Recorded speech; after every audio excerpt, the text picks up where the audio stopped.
Hello, my dear students. Welcome to Spartan Institute. How are you to all? Write down in comment box and also mention your name in comment box. I hope all of you and your family members are happy and healthy. Students, today's session is going to be very interesting and today we will discuss lecture number 1 about relation and functions. So let's get started without any delay. So students, I am your mathematics teacher. So students, my name is Saurabh Yadav. I have completed my masters in physics and also in mathematics. I have also specialized in condensed matter physics. We have 5+ years of teaching experience and I have also mentored more than 5 students in offline centers. We get already teaching excellence award. तो students, आज का दिन जो हम लोगों का session रहने वाला है, आज का सेशन हम लोगों का बहुत ही इंटरेस्टिंग रहेगा, very interesting, and we will discuss a lot of things about a relation and functions. जो भी रिलेशंस का हम लोगों ने पढ़ रखा है, उस रिलेशंस का आज हम लोग रिवीजन करेंगे और उसको एग्जाम के पॉइंट ऑफ व्यू से भी देखेंगे कि एग्जाम के पॉइंट ऑफ व्यू से क्या क्या चीजें उसमें इंपोर्टेंट हैं और कौन कौन सी चीजें हमारे लाइक हैं। उस चीज को हम लोग आज उन चीजों में हम लोग आज इन्वॉल्व रहेंगे। तो first of all we will discuss about this set theory. जो भी हम लोगों का 11th क्लास का जो रिकैप है, उस 11th क्लास के रिकैप को हम लोग क्या करेंगे, पहले कवर करेंगे। कवर करने के बाद फिर हम लोग अपने रिलेशन और फंक्शंस को आगे कंटिन्यू करेंगे। तो रिलेशन और फंक्शंस में भी सबसे पहले हम लोग बच्चों क्या डिस्कस करेंगे, रिलेशन एंड फंक्शंस में भी सबसे पहले हम लोग डिस्कस करते हैं रिलेशंस, और उसके बाद हम लोग डिस्कस करेंगे फंक्शंस को। ओके, तो स्टूडेंट सबसे पहले हम लोग डिस्कस करने जा रहे हैं सेट्स के बारे में। सबसे पहले किसके बारे में डिस्कस करेंगे, सेट्स के बारे में। तो सेट क्या है, तो set is a well defined collection of objects.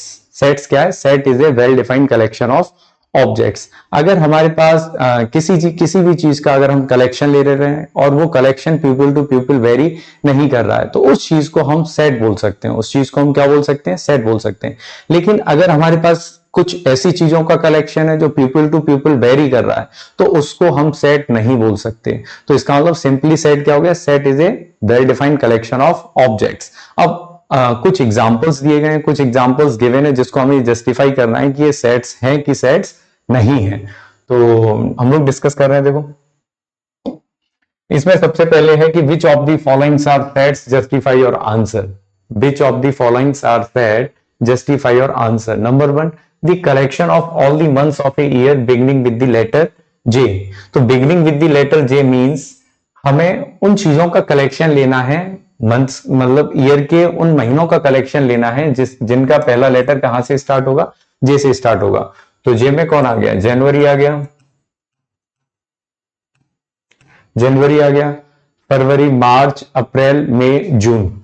जून आएगा क्या, जून भी आ जाएगा इसमें, और क्या आएगा, जुलाई भी आ जाएगा, जुलाई, अगस्त, सितंबर, अक्टूबर, नवंबर, दिसंबर। इसका मतलब ये हर किसी पीपल के लिए, किसी भी पर्सन के लिए इस सेट में ये 3 महीने ही बिलोंग करेंगे, 3 मंथ्स ही बिलोंग करेंगे। जब ये 3 मंथ्स बिलोंग करेंगे, इसका मतलब ये क्या है, वेल डिफाइंड कलेक्शन है। अगर ये एक वेल डिफाइंड कलेक्शन है, इसका मतलब बच्चों ये क्या हो गया, सेट। इसका मतलब ये क्या, एक सेट है। ये क्या है, एक सेट। सेकेंडली हम लोग डिस्कस करेंगे the collection of 10 most talented writers of India. अब जो ये 10 most talented writers of India, ये 10 most talented writers of India, vary people to people, ये पीपल टू पीपल क्या करेंगे, वेरी करेंगे। अगर ये पीपल टू पीपल वेरी कर रहे हैं, इसका मतलब ये सेट नहीं होंगे। क्या ये सेट होंगे, ये सेट नहीं होंगे। थर्ड है हमारे पास एक team of 11 best cricket batsman of the world. अब यहां पर 11 बेस्ट क्रिकेट बैट्समैन की जो टीम है, वो भी पर्सन टू पर्सन क्या करेगी, वेरी करेगी। इसका मतलब ये भी सेट नहीं होगा। हमारे लिए कोई दूसरा कोई प्लेयर हमारे लिए फेवरेट है और किसी दूसरे के लिए दूसरा प्लेयर फेवरेट है, इसका मतलब वो सेट में वेल डिफाइंड नहीं हुआ। अगर वेल डिफाइंड नहीं हुआ, इसका मतलब वो सेट में बिलोंग नहीं करेगा। The collection of all boys in your classroom. तो जो भी क्लास है, क्लास में जितने भी बॉयज हैं, वो तो एक वेल डिफाइंड कलेक्शन हो गया। वो अब कोई भी टीचर आए, किसी भी टीचर के लिए उस क्लास के जो स्टूडेंट्स हैं वो क्या होने वाले हैं, वो एक वेल डिफाइंड होने वाले हैं। अगर वो एक वेल डिफाइंड है, इसका मतलब वो किस में बिलोंग करेंगे, वो सेट में बिलोंग करेंगे। वो किस में बिलोंग करेंगे, सेट में। इसका मतलब ये क्या हो गया, एक सेट हो गया। सेकेंड है the collection of all natural numbers less then 100। अब लेस देन 100 के जो मतलब collection of all natural numbers, सभी नेचुरल नंबर्स का हमें कलेक्शन लेना है, और वो कैसे होने चाहिए, लेस देन 100 होने चाहिए। अगर वो लेस देन 100 हैं तो अब कोई भी पर्सन आ जाए, किसी भी पर्सन के लिए जो नेचुरल नंबर है वो लेस देन 100 सेम ही निकल के आएंगे, अलग अलग तो निकल के आएंगे नहीं। जब सेम निकल के आएंगे इसका मतलब वो क्या हो गया, this means that it is a well defined collection of objects. इसका मतलब ये क्या हो गया, सेट हो गया। इसका मतलब ये क्या हो गया, सेट हो गया। The collection of all novels written by the later Munshi Premchand. अब हमें यहाँ पे मुंशी प्रेमचंद के जो नोवेल का कलेक्शन है, उसको हमें डिफाइन करना है। तो मुंशी प्रेमचंद ने जो भी नोवेल को राइट किया है, तो वो किसी पर्सन टू पर्सन वेरी करेगा नहीं, वो तो एक डिफाइनाइट है। अगर वो पर्सन टू पर्सन वेरी नहीं करेगा, इसका मतलब ये क्या हो गया, ये भी एक सेट हो गया, ये भी एक क्या हो गया, सेट हो गया। तो इस तरीके से हम सेट को क्या बोलेंगे, set is a well defined collection of objects. So I hope आपको ये सेट समझ में आया होगा, सेट्स किसको बोलते हैं। इसका मतलब सेट समझ आ गया। अब बच्चों जो भी सेट रहता है, किसी भी सेट को जो भी हमने कलेक्शन लिया है, उस कलेक्शन को हम किस तरीके से रिप्रेजेंट कर सकते हैं, कलेक्शन को किस तरीके से रिप्रेजेंट कर सकते हैं। जो भी जैसे हमने कलेक्शन लिया, अब उस कलेक्शन को आप मैथमेटिकली किस तरीके से रिप्रेजेंट करोगे। तो कलेक्शन को रिप्रेजेंट करने के लिए वी हैव टू मेथड्स, हमारे पास दो मेथड्स हैं। एक मेथड है आपका रोस्टर फॉर्म और टेबुलर फॉर्म। एक मेथड क्या है आपका, एक मेथड है रोस्टर फॉर्म और टेबुलर फॉर्म। एक मेथड क्या है, रोस्टर फॉर्म और टेबुलर फॉर्म। सेकंड है हमारे पास सेट बिल्डर फॉर्म। सेकंड क्या है हमारे पास, सेट बिल्डर फॉर्म। ठीक, मोस्ट ऑफ द केस रहेगा कि आपको सेट बिल्डर फॉर्म ज्यादा दी जाएगी, सेट बिल्डर फॉर्म। अब देखो एक एक करके हम सभी को डिस्कस भी कर लेंगे। रोस्टर फॉर्म क्या है, रोस्टर फॉर्म में ये है रोस्टर फॉर्म और टेबुलर फॉर्म। रोस्टर फॉर्म में क्या है, a set is described by listing its elements separated by commas within the braces. इसमें यह कि जो भी हम कलेक्शन ले रहे हैं, लेट्स एग्जांपल मैंने कलेक्शन ले लिया 2 4 6 8। इसको कलेक्शन लेते समय, इनका कलेक्शन लेते समय मैंने इनमें क्या लगा दिया, कॉमास लगा दिया।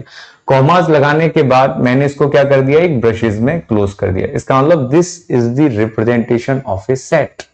ये क्या हो गया, एक रिप्रेजेंटेशन हो गया किसका, सेट का।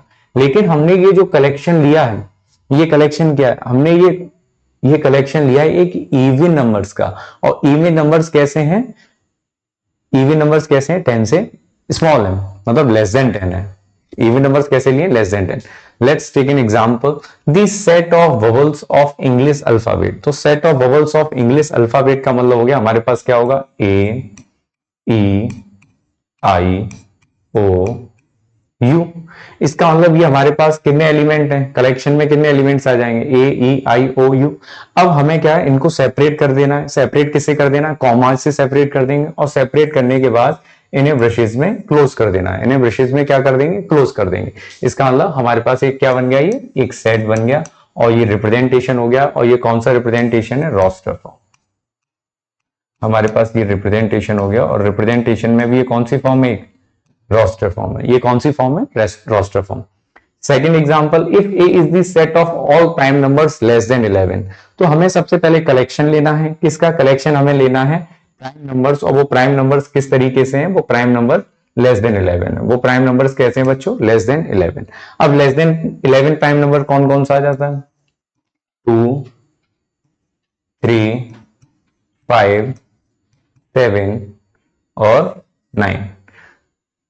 2 3 5 7 9। लेस देन 11 को हम इंक्लूड नहीं करेंगे। 11 को क्यों इंक्लूड नहीं करेंगे, 11 को इस वजह से इंक्लूड नहीं करेंगे क्योंकि हमसे बोला है कि सेट बताइए आप किसका, प्राइम नंबर्स का। और प्राइम नंबर कैसे, लेस देन 11। इसका मतलब इनको कॉमा से सेपरेट कर दिया। कॉमा से सेपरेट करने के बाद इनको विद इन दी ब्रशेस में क्लोज कर दिया। जैसे ही ब्रशेस में क्लोज किया, इसका मतलब ये हमारे पास क्या हो चुका है, एक सेट हो चुका। ये हमारे पास क्या हो चुका है बच्चों, एक सेट हो चुका है। क्या हो चुका है, ये सेट। ओके, ये क्या हो चुका है, एक सेट हो चुका है। और इस सेट थ्योरी में हमें ये ध्यान रखना होगा मेनली कि no repetition of element is allowed here. यहां पर नो रिपीटिशन ऑफ एलिमेंट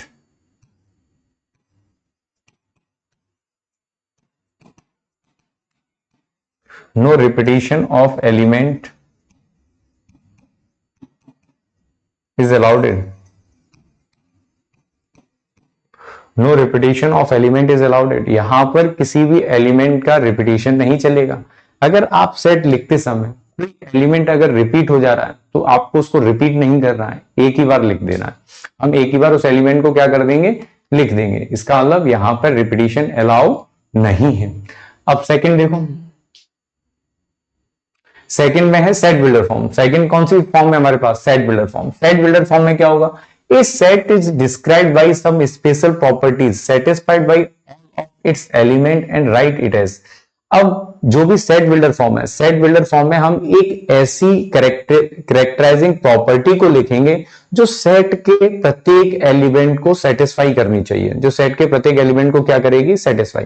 इसका मतलब set described by some special properties satisfied by all of its element, सभी एलिमेंट्स को क्या करनी चाहिए, वो सेटिस्फाई करनी चाहिए। जैसे कि अब उसको लिखेंगे कैसे, मैंने एक सेट ले लिया, ये हमारे पास एक सेट है ए, इस सेट में ये क्या हो गया, एक एलिमेंट हो गया, ये क्या हो गया, एक एलिमेंट, कोई भी एलिमेंट मान लिया हमने एक्स।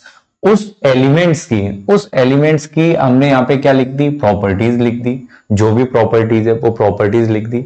एक तो इस तरीके से हम इसको रिप्रेजेंट कर सकते हैं। सेकेंडली क्या है कि हमने x लिख दिया, अब x क्या है, उस x की साइड से हमने क्या लिख दी, प्रॉपर्टीज लिख दी। तो this is the way of representation of A set builder form. Set builder form में हम लोग क्या करेंगे, सेट बिल्डर फॉर्म में जो भी एलिमेंट्स हैं उन एलिमेंट्स की एक स्पेशल प्रॉपर्टीज से उसको करेक्टराइज कर देंगे। देखो एग्जांपल से देखते हैं इसको, एग्जांपल से कैसे, जैसे कि हमारे पास एक कलेक्शन है, एक सेट है, इसकी कलेक्शन है, एक सेट दे रखा है 1 2 3 4, then it can be written in set builder form as. अब हमें इसको किस में रिटेन करना है, सेट बिल्डर फॉर्म में। तो सेट बिल्डर फॉर्म में क्या हो सकता है, सेट बिल्डर फॉर्म में मैंने लिखा ये सेट है, ये सेट है, और इसमें एक एलिमेंट लिख लिया x, यहां पे बोल दिया कि x is such that x belongs to natural number. x किससे बिलोंग्स कर रहा है, नेचुरल नंबर्स। और x क्या है, लेस देन है किसके, 5 के। x लेस देन है किसके, 5 के। x लेस देन किससे है, 5 से। ठीक, x लेस देन किससे है, 5 से। या फिर आप इसको क्या लिख सकते हो, या फिर मैं लिख सकता हूं यहाँ पे सेट और प्रॉपर्टीज इसकी क्या सेटिस्फाइड हो सकती है कि x एक एलिमेंट है such that x belongs to natural number and x less than equal to 4। और x क्या है, लेस देन इक्वल टू है किसके, 4 के। तो this is the way of representation of A set builder form. इसमें हम जो एक एलिमेंट कंसीडर कर लेते हैं और उस एलिमेंट की प्रॉपर्टीज को हम क्या कर देते हैं, करेक्टराइज कर देते हैं। उस एलिमेंट की प्रॉपर्टीज को क्या कर देंगे, करेक्टराइज कर देंगे। अब 11th क्लास में हमने ये भी डिस्कस किया था कि कोई भी सेट है, उस सेट्स पे हम कितने ऑपरेशंस कर सकते हैं, उस सेट में क्या क्या फाइंड आउट कर सकते हैं। तो देखो हमने सेट में क्या कुछ ऑपरेशंस थे, जैसे कि पहला ऑपरेशन था यूनियन ऑफ ए सेट। पहला ऑपरेशन क्या था, union of A set. Union of A set में हम क्या करते थे, अगर हमारे पास दो सेट दे रखे हैं, एक सेट है हमारे पास ए और एक सेट है हमारे पास क्या, बी, इन दोनों सेट्स का हम क्या निकालते थे, यूनियन। यूनियन का मतलब है कि इन दोनों सेट्स में जो भी एलिमेंट्स होते थे उनको हम कंबाइंड फॉर्म में लिख देते थे। ठीक, जैसे कि और इंटरसेक्शन, इंटरसेक्शन देखो, इंटरसेक्शन में क्या कर सकते थे, इंटरसेक्शन में ये देखते थे कि दो सेट्स हैं अगर आपके पास, उन दोनों सेट्स में कौन कौन से कॉमन एलिमेंट्स हैं, उन्हीं का हम जो सेट बनाते थे उसको हम बोलते थे ए इंटरसेक्शन बी। और हमने पढ़ा था differences of sets, differences of sets पढ़ा था ए माइनस बी। ए माइनस बी में क्या है, ए के वो एलिमेंट्स जो बी में बिलोंग नहीं कर रहे हैं उसका जो सेट बनेगा उसको हम बोलेंगे डिफरेंसेस ऑफ सेट्स। फिर था हमारे पास कॉम्प्लीमेंट। कॉम्प्लीमेंट को किस तरीके से रिप्रेजेंट करते थे, कॉम्प्लीमेंट को हम रिप्रेजेंट करते थे ए डैश। और फिर हमारे पास था cross product of sets. Cross product sets का मतलब क्या था कि A cross B. Cross product of sets का मतलब क्या था, ए क्रॉस बी। यहां पर हम दो सेट्स का क्रॉस प्रोडक्ट निकालेंगे और क्रॉस प्रोडक्ट निकालने का मतलब है कि क्रॉस प्रोडक्ट को देखो किस तरीके से डिफाइन करेंगे। तो क्रॉस प्रोडक्ट क्या रहेगा, क्रॉस प्रोडक्ट ये कलेक्शन रहेगा, ये भी क्या रहेगा, कलेक्शन। लेकिन कलेक्शन किसका रहेगा, ऑर्डर्ड पेयर्स का। कलेक्शन किसका रहेगा, ऑर्डर्ड पेयर्स का। अब देखो, अब इसको क्रॉस प्रोडक्ट को समझने से पहले हम लोग डिस्कस करेंगे ऑर्डर्ड पेयर।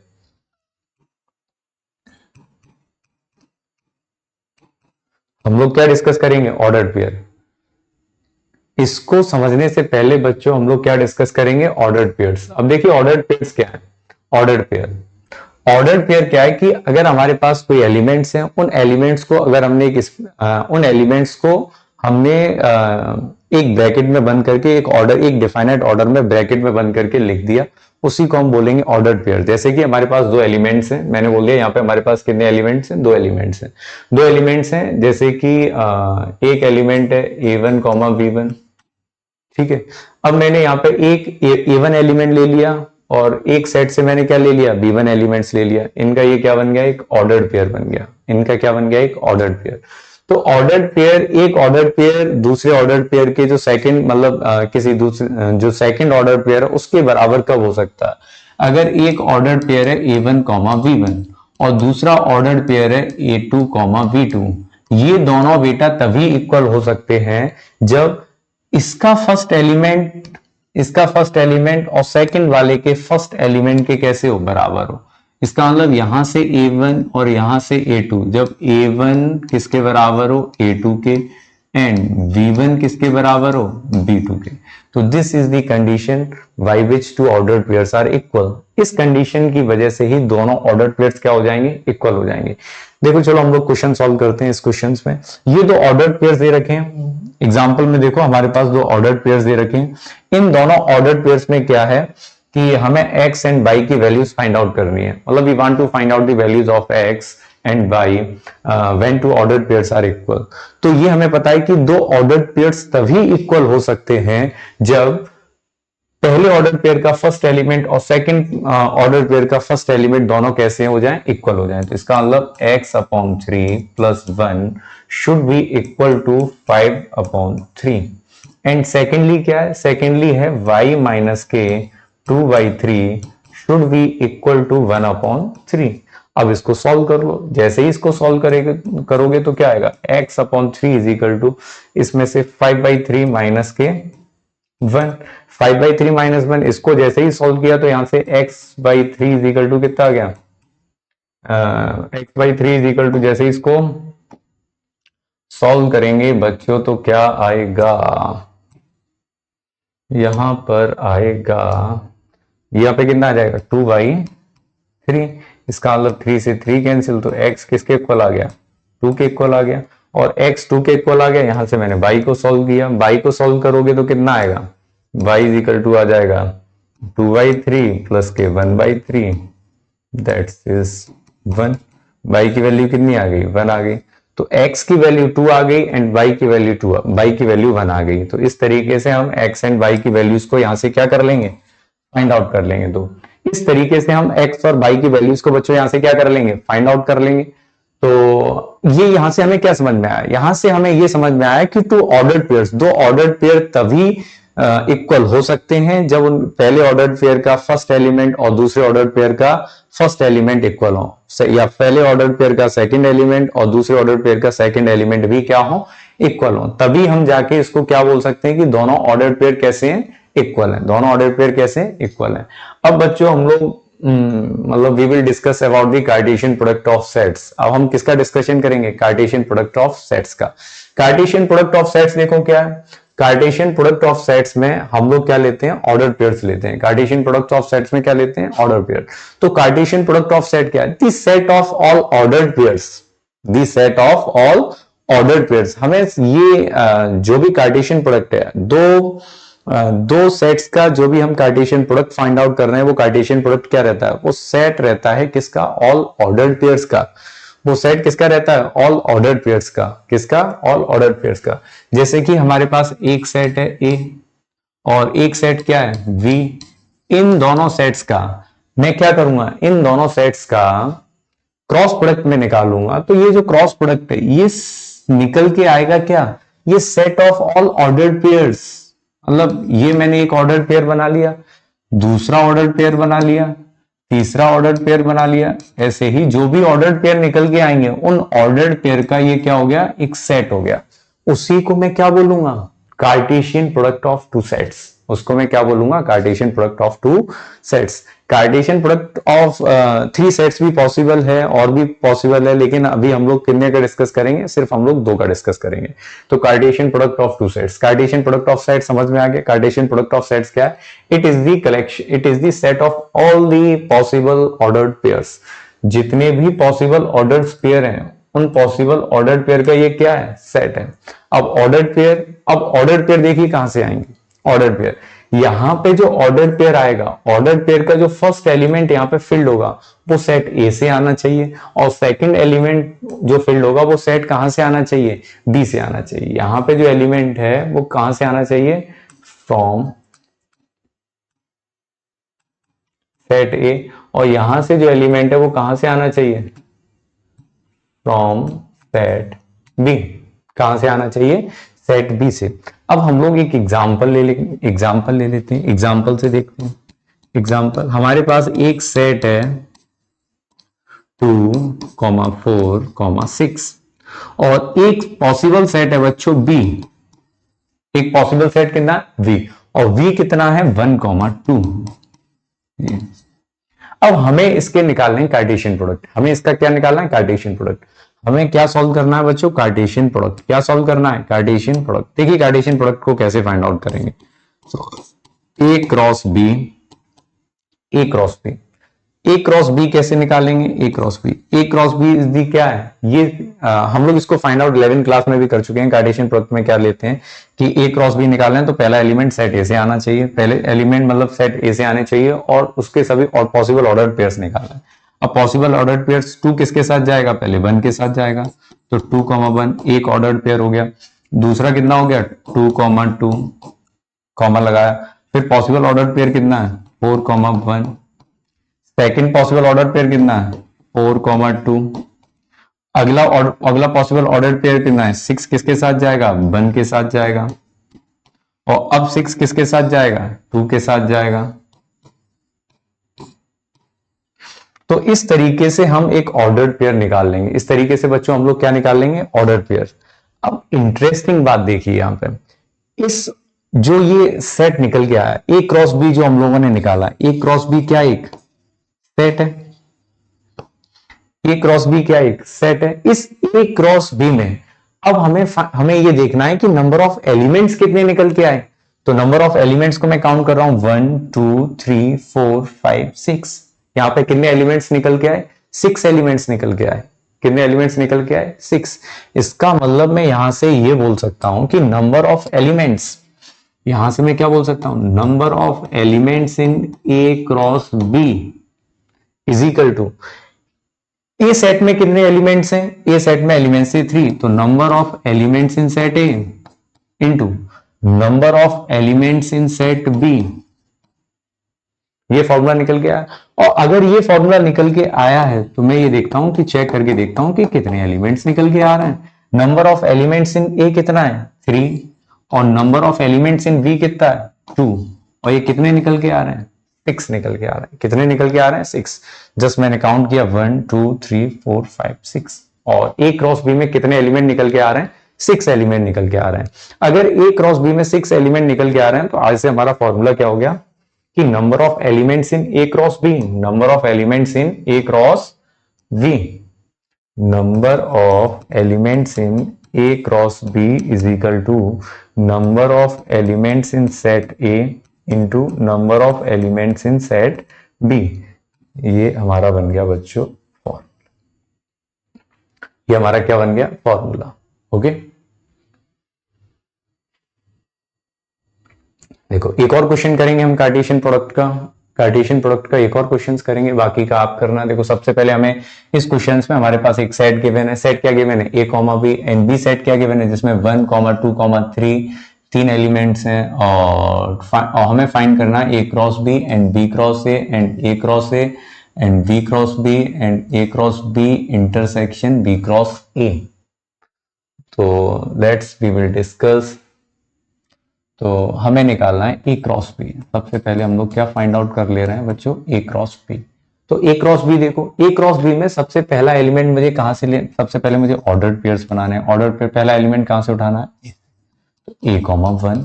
फिर ए किसके साथ जाएगा बच्चों? ए 1 के साथ चला गया, अब ए किसके साथ जाएगा 2 के साथ, फिर ए किसके साथ जाएगा 3 के साथ, तो ए कॉमा 2 ए कॉमा 3। ऐसे ही बी के साथ होगा, तो बी भी सबसे पहले किसके साथ जाएगा 1 के साथ, फिर 2 के साथ, फिर किसके साथ जाएगा 3 के साथ।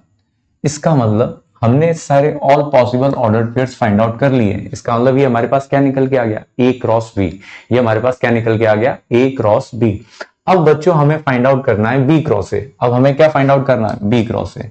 तो बी क्रॉस ए, देखिए बी क्रॉस ए कैसे करोगे, बी क्रॉस ए के लिए सबसे पहले बी के साथ चलोगे, बी के ऑर्डर्ड पेयर्स बनाओगे। इसका आप इनके एलिमेंट्स का आप रिवर्स भी कर सकते हो, लेकिन यहां पे देखो कैसे करेंगे।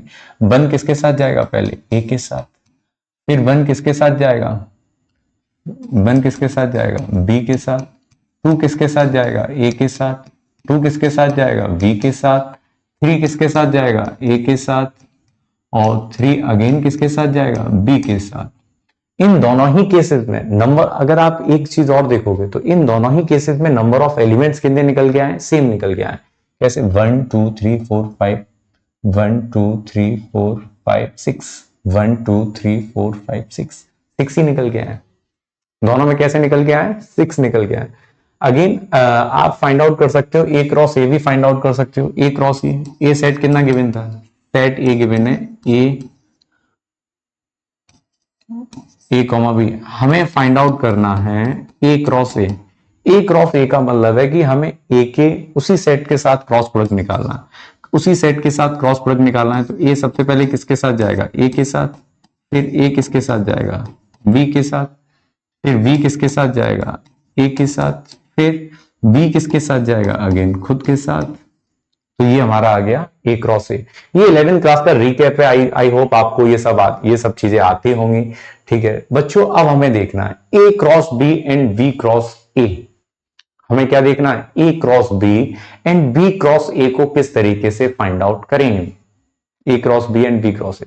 तो देखो ए क्रॉस बी, हमें इंटरसेक्शन लेना है ए क्रॉस बी। इंटरसेक्शन का मतलब हो गया बच्चों कि हमें ए क्रॉस बी, ये हमने फाइंड आउट किया है। बी क्रॉस बी आप निकाल लेना खुद से,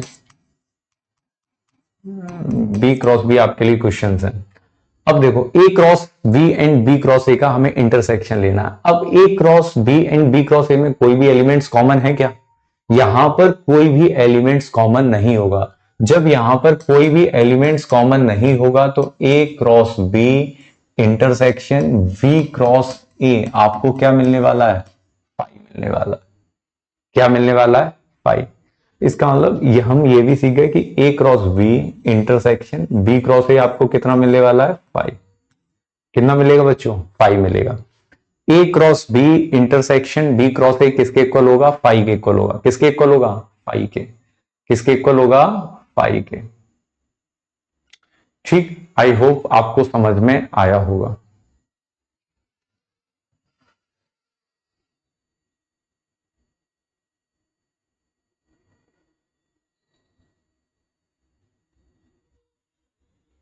एक और एग्जांपल देखो जिसमें how many subsets will A cross B है। हमारे पास एक सेट दे रखा है ए और एक सेट दे रखा है बी। हमें फाइंड आउट करना है ए क्रॉस बी और उसमें से देखना है कि how many subsets will A cross B है और ए क्रॉस बी के कितने सबसेट होंगे वो हमें देखना है। ए क्रॉस बी के कितने सबसेट होंगे वो हमें देखना है। तो एक सेट, ठीक है, सबसे पहले हम बच्चों इसका क्या फाइंड आउट कर लेते हैं। First of all we will find out the cross product of sets. सबसे पहले हम इनका क्या निकाल लेते हैं क्रॉस प्रोडक्ट। तो ए क्रॉस बी कितना आने वाला है। ए क्रॉस बी बनाइए, इसके ऑर्डर पेयर्स बनाइए। पहले कितना आएगा 1,3 और कितना आएगा 1,4। 1 4 के साथ जाएगा, 2 किसके साथ जाएगा 3 के साथ, और 2 किसके साथ जाएगा 4 के साथ। तो 2,3 2,4 2,4। तो इस तरीके से ए क्रॉस बी में जो अब ये देखिए कि number of elements in A cross B कितने हैं। तो number of elements in A cross B कितने आ गए, number of elements in A cross B आ गए आपके 4। और अगर आपको कोई सेट पता है और उस सेट के आपको पॉसिबल सबसेट्स देखने हैं, उस सेट्स के आपको क्या देखने हैं पॉसिबल सबसेट्स, तो पॉसिबल सबसेट्स किस तरीके से फाइंड आउट करते हैं। How many subsets are possible, कितने तरीके से निकाल सकते हैं। तो number of elements in A cross B है 4, इसका मतलब नंबर ऑफ सबसेट्स हम निकालेंगे तो number of subsets, number of subsets कितने हो जाएंगे 2 to the power 4, number of subsets कितने हो जाएंगे 2 टू दी पावर 4, कितने सबसेट्स हो जाएंगे बच्चों 2 टू दी पावर 4। तो नंबर ऑफ सबसेट्स कैसे निकालते हैं, नंबर ऑफ सबसेट्स निकालते हैं किसी भी सेट के, अगर हमें नंबर ऑफ सबसेट्स निकालना है तो नंबर ऑफ सबसेट्स कैसे निकालते हैं 2 to the power of number of elements in that set, उस सेट में कितने एलिमेंट्स प्रेजेंट हैं वो हम निकालेंगे। इतनी बात समझ आई बच्चों, ठीक है ओके। तो बच्चों हम लोग अब डिस्कस करने जा रहे हैं रिलेशंस। अब हम लोग डिस्कस करेंगे क्या रिलेशन। तो रिलेशन क्या रहता है, relation is the subset, relation क्या रहता है, relation is the subset, relation क्या रहता है, relation is the subset of A cross B, relation is the subset of A cross B. अब सबसेट किस तरीके से हुआ, देखो रिलेशन की बेसिक जो डेफिनेशन है, रिलेशन की बेसिक डेफिनेशंस क्या है, relation is the subset of A cross B.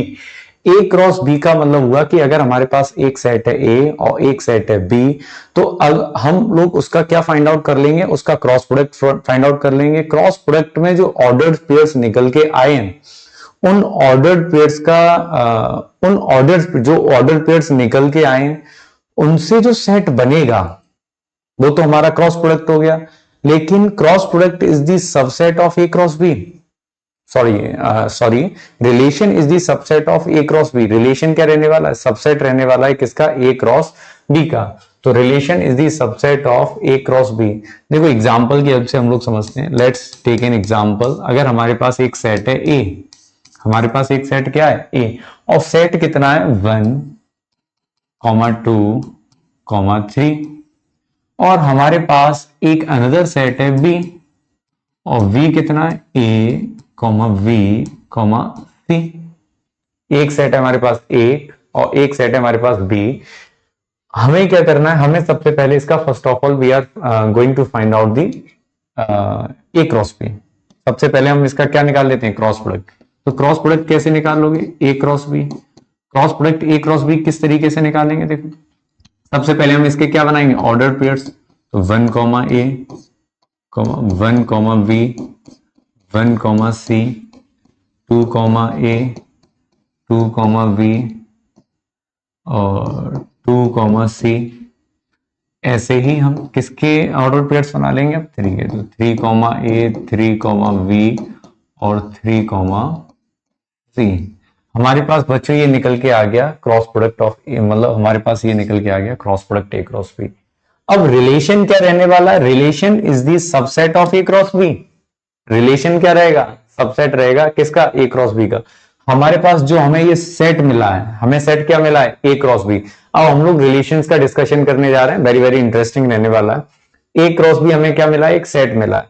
इस सेट के ये क्या है, एलिमेंट्स। इस सेट्स के ये क्या है, एलिमेंट्स। इन एलिमेंट से जो भी सेट बनेगा, इन एलिमेंट से जो भी सेट बनेगा उसको हम बोलेंगे रिलेशंस। उसको हम लोग क्या बोलेंगे, रिलेशंस बोलेंगे। तो इस तरीके से in this way relation is the subset of A cross B. इस तरीके से हम ये कह सकते हैं कि रिलेशन क्या, relation is the subset of A cross B. अब यहां पे देखिए मैं क्या कह रहा हूं कि रिलेशंस को लिखते कैसे हैं। तो यहां पे क्या लिखा जाएगा, रिलेशन,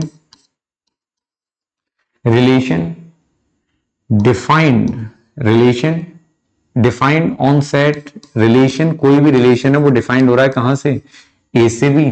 इसका मतलब हो गया एक रिलेशन है, वो रिलेशन कहां डिफाइंड हो रहा है, set A to set B. Relation कहां से कहां तक बच्चों डिफाइंड हो रहा है, सेट ए से कहां तक, सेट वी तक। और ये रिलेशंस क्या रहने वाला है, इनमें से मैं एक रिलेशन बता दूं आपको। एक रिलेशन रहेगा जैसे कि let us take an example, मैं एक एग्जांपल ले ले रहा हूं। रिलेशन क्या रहने वाला है, 1, b, 2, क्या रहेगा, 1, b एक एलिमेंट्स ले लिया। ऐसे ही आप एक एलिमेंट्स कौन सा ले सकते हो, 2, c, और एक एलिमेंट्स क्या ले सकते हो, 1, a, और एक और एलिमेंट्स क्या ले सकते हो आप, यहाँ पे बताइए क्या ले लोगे, एक 3, a ले लेंगे। क्या ले लेंगे बच्चों, यहाँ पे 3, इसका मतलब देखिए 1, 2, आप रेंडमली कोई सा भी उठा सकते हो यहां से, 2, 1, और ए क्या हो गया 3, इस तरीके से ये एक रिलेशन है। ये बच्चों क्या है, एक रिलेशन। ये क्या है, एक रिलेशन। इस तरीके से हम बोल सकते हैं ये क्या है, रिलेशन। और ये रिलेशंस कहां से कहां तक डिफाइंड है, सेट ए से set B. This relation is defined from set A to set B. तो आई होप आपको रिलेशन समझ में आया होगा। रिलेशन क्या है, relation is the subset of A cross B. इसका मतलब ये क्या है, ये एक सबसेट है। ये क्या है बच्चों, एक सबसेट। ये क्या है, सबसेट। ये किसका सबसेट है, subset of A cross B. ये सबसेट किसका निकल के आया, ए क्रॉस बी का। ये सबसेट किसका निकल के आया, ए क्रॉस बी का। अब यहाँ पे देखिए कुछ नोट पॉइंट्स हैं। नोट पॉइंट्स में क्या है, note that range is the subset of codomain, we will discuss later. ये हम लोग ये चीजें डिस्कस करेंगे आगे। तो range is the subset of codomain.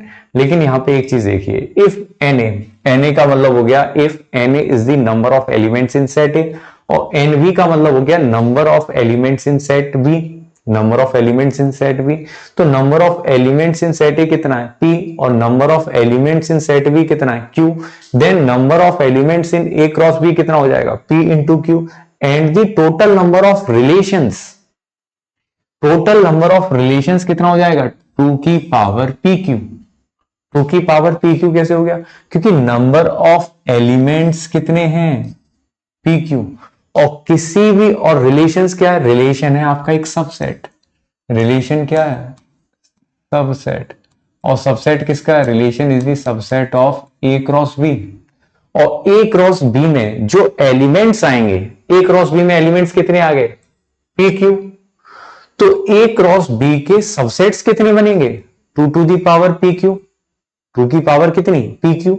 इसका मतलब 2 की power p Q is the number of relations, total number of relations defined from set A to set B if number of elements in set A is equal to P and number of elements in set B is equal to Q.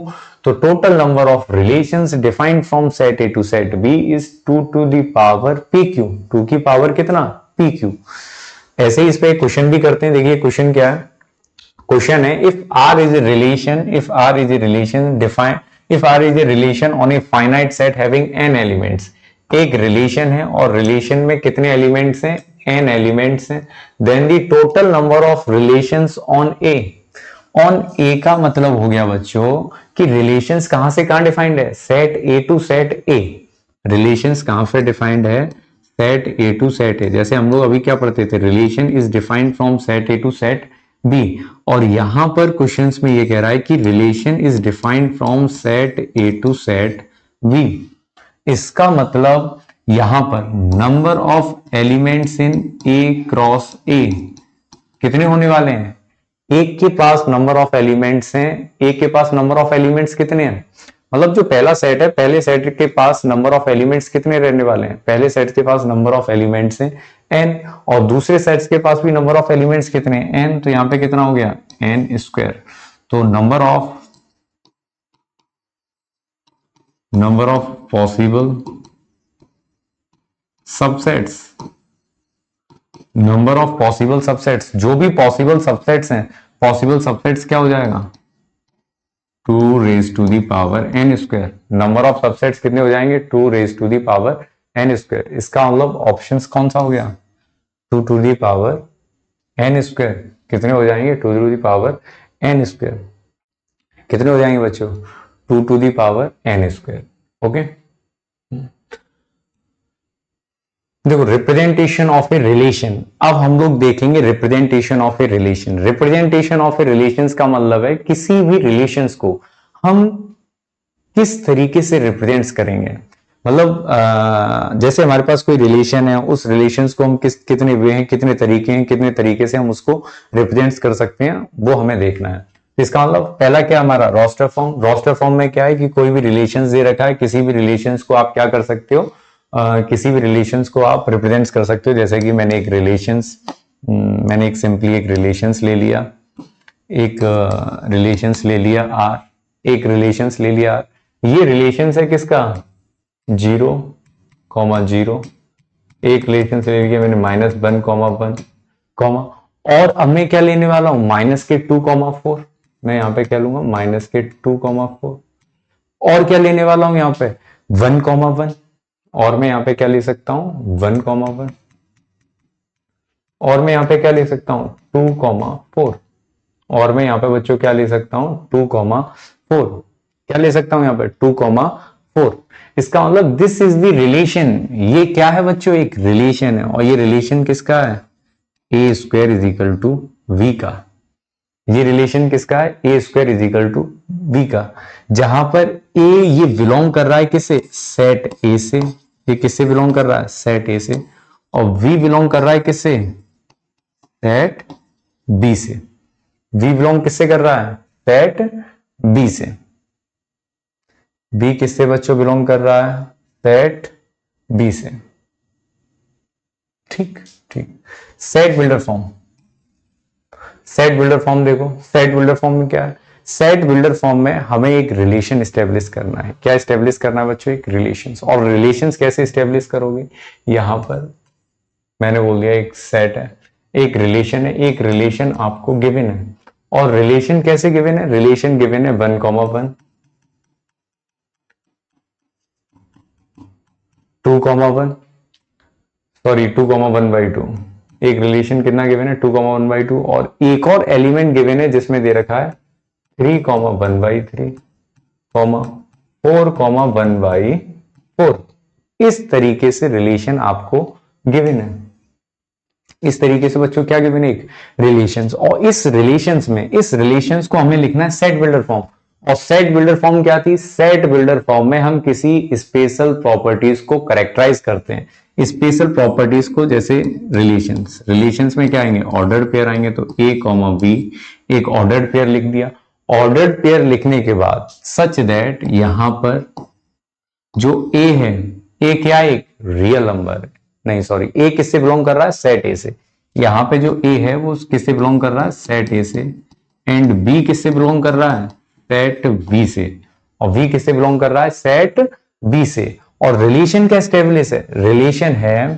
कि v is equal to कितना है 1/a, b is equal to 1/a का मतलब है जो यहां पे v element है, v एलिमेंट है वो a का क्या है, रेसिप्रोकल है, a का क्या है, रेसिप्रोकल, जैसे यहां पे 1 है तो 1 का रेसिप्रोकल 1 ही रहेगा, यहाँ पे v कितना है, यहाँ पे a कितना है 2, तो v कितना हो गया 1/2, यहाँ पे a कितना है 3, तो v कितना हो गया 1/3, और यहाँ पर a कितना है 4, तो यहाँ पे कितना हो गया 1/4, इसका मतलब ये क्या है, इसका मतलब बच्चों ये है एक रिप्रेजेंटेशन, कौन सी फॉर्म में, सेट बिल्डर फॉर्म में, this is the representation of a relation in set builder form, यहां पे हमने क्या कर दिया, एक स्पेशल प्रॉपर्टीज को करेक्टराइज कर दिया, एक स्पेशल प्रॉपर्टीज को क्या कर दिया, करेक्टराइज, और थर्ड इसका रिप्रेजेंटेशन है बाय ये एरो डायग्राम, किससे, बाय ये एरो डायग्राम, एक सेट है हमारे पास, और ये है एक दूसरा सेट, एरो डायग्राम में, एरो डायग्राम में मैंने बोल दिया एक सेट है ए, और एक सेट कितना है v, एक सेट बच्चों कितना है a, और एक सेट कितना है b, और ये रिलेशन जो इसका स्टेब्लिश है वो है एक एक्स स्क्वायर की फॉर्म है, रिलेशन कैसा है, एक्स स्क्वायर की फॉर्म, तो यहां पे कैसे, जैसे इधर है 2, इधर कितना हो जाएगा 4, इधर है 3, इधर कितना हो जाएगा 9, इधर है 4, तो इधर कितना हो जाएगा 16, इधर है 5, तो इधर कितना हो जाएगा 25, ये रिलेशन स्टेब्लिश है इनका, ये क्या है बच्चों, ये रिलेशन स्टेब्लिश है, ये रिलेशन स्टेब्लिश है, इसका मतलब ये एक एरो डायग्राम का रिप्रेजेंटेशन, मतलब यहां से हमें ये पता चलता है कि 2 is related to 4, 3 is related to 9, 4 is related to 16 and 5 is related to 25, किससे, एक्स स्क्वायर से, मतलब अगर मैं ए का स्क्वायर करूंगा तो मुझे क्या मिलना चाहिए, बी मिलना चाहिए, इस तरीके से, ठीक। तो आई होप आपको ये समझ में आया होगा कि रिलेशंस के रिप्रेजेंटेशन कितने, रिलेशंस के 3 रिप्रेजेंटेशन, एक रोस्टर फॉर्म, एक सेट बिल्डर फॉर्म, और एक एरो डायग्राम। सबसे पहले क्या क्या है, एक सेट बिल्डर फॉर्म है, और एक क्या है, एक सेट बिल्डर फॉर्म हो गई आपकी, और एक एरो डायग्राम हो गया, और एक रोस्टर फॉर्म हो गई, क्या हो गई, एक रोस्टर फॉर्म। और यहाँ पे देखो, अब मेनली जो हम डिस्कस करने जा रहे हैं वो एक एरो डायग्राम। हम मेनली क्या डिस्कस करेंगे? Arrow diagram. देखो एरो डायग्राम किस तरीके से डिस्कस कर रहे हैं। देखिए एरो डायग्राम में क्या होने वाला है कि मैंने ले लिया एक सेट है आपका रिलेशन सबसे पहले मैंने बोल दिया relation is defined from set A to set B. ये रिलेशन है, ये रिलेशन डिफाइंड हो रहा है कहां से कहां तक? सेट ए से लेके सेट बी तक। अब जब ये सेट ए से लेके सेट बी तक डिफाइंड होगा तो मैंने ले लिया एक, ये हो गया सेट ए। पहला मैंने क्या ले लिया? सेट ए। पहले सेट ए में जो एलिमेंट्स होंगे वो मैंने ले लिए ए बी सी और कितना ले लिया? डी। और दूसरा जो सेट है, दूसरे सेट्स में मैंने एलिमेंट्स ले लिए 1, 2, 3, 4। मैंने कौन से एलिमेंट्स ले लिए? 1, 2, 3, 4। अब मैंने बोल दिया let's assume A is related to 1 और v is also related to 1। A related है किससे? 1 से। और b किससे रिलेटेड है? 1 से। और मैंने बोल दिया c is related to 3। c किससे रिलेटेड है? 3 से। इतनी बात समझ में आई? c is also related to 2। c किससे रिलेटेड है? 2 से। अब यहां पर बच्चों जो पहला सेट है, यहां पर जो पहला सेट है, इस सेट्स को हम बोलते हैं डोमेन। इस सेट्स को हम क्या बोलेंगे? डोमेन। ये जो सेट है और ये हो गए डोमेन के elements, A B C D, ये हो गए डोमेन के एलिमेंट्स। और इस पहले सेट को हम बोलेंगे डोमेन। और सेकंड इस सेट्स को हम बोलते हैं कोडोमेन। इस सेट्स को क्या बोलते हैं? कोडोमेन। इस सेट्स को हम क्या बोलेंगे? कोडोमेन। और जो भी एलिमेंट्स रिलेटेड हैं, जो भी एलिमेंट्स क्या हैं? रिलेटेड हैं। अब रिलेटेड इसमें कौन कौन है? देखो 1 रिलेटेड है, 2 रिलेटेड है और 3 एलिमेंट्स। इसका मतलब 1, 2 और 3 का, 1, 2 और 3 का, इनका जो कलेक्शन है, इस कलेक्शन को हम लोग, इस कलेक्शन से जो सेट निकल के आएगा उसको हम बोलेंगे रेंज। उसको हम लोग क्या बोलेंगे? रेंज बोलेंगे। तो आपको डोमेन, कोडोमेन और रेंज ये समझ में आ गया। डोमेन क्या है? डोमेन जो रिलेशन में जो पहला सेट डिफाइंड होता है उसको हम बोलते हैं, उस पूरे सेट के एलिमेंट्स को हम बोलते हैं डोमेन। और जो दूसरा सेट है उसको हम क्या बोलते हैं? कोडोमेन। और जो कोडोमेन है, कोडोमेन के वो एलिमेंट्स जो रिलेटेड हैं, उनसे जो बना सेट है उसको हम बोलेंगे रेंज। उसको हम लोग क्या बोलेंगे? रेंज। उसको बच्चों क्या बोलेंगे? रेंज। इतनी बात समझ में आई? कोडोमेन, डोमेन और रेंज आपको समझ में आ गई होगी।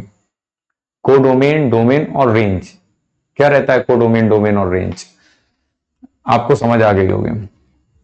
ठीक है, ओके बच्चों, ओके। देखो domain and range of a relations, now we will discuss to वो domain and range of a relations. Domain and range, देखो डोमेन और रेंज में क्या है कि let R be a relation from set A to set B.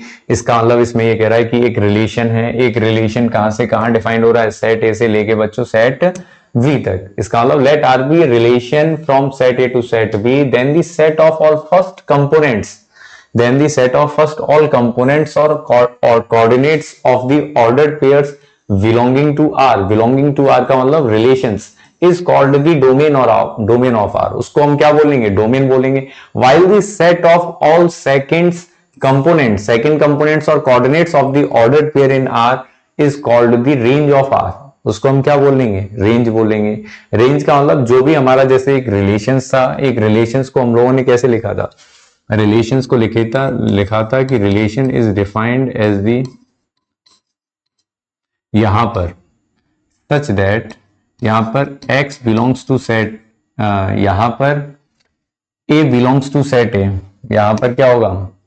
a belongs to set a,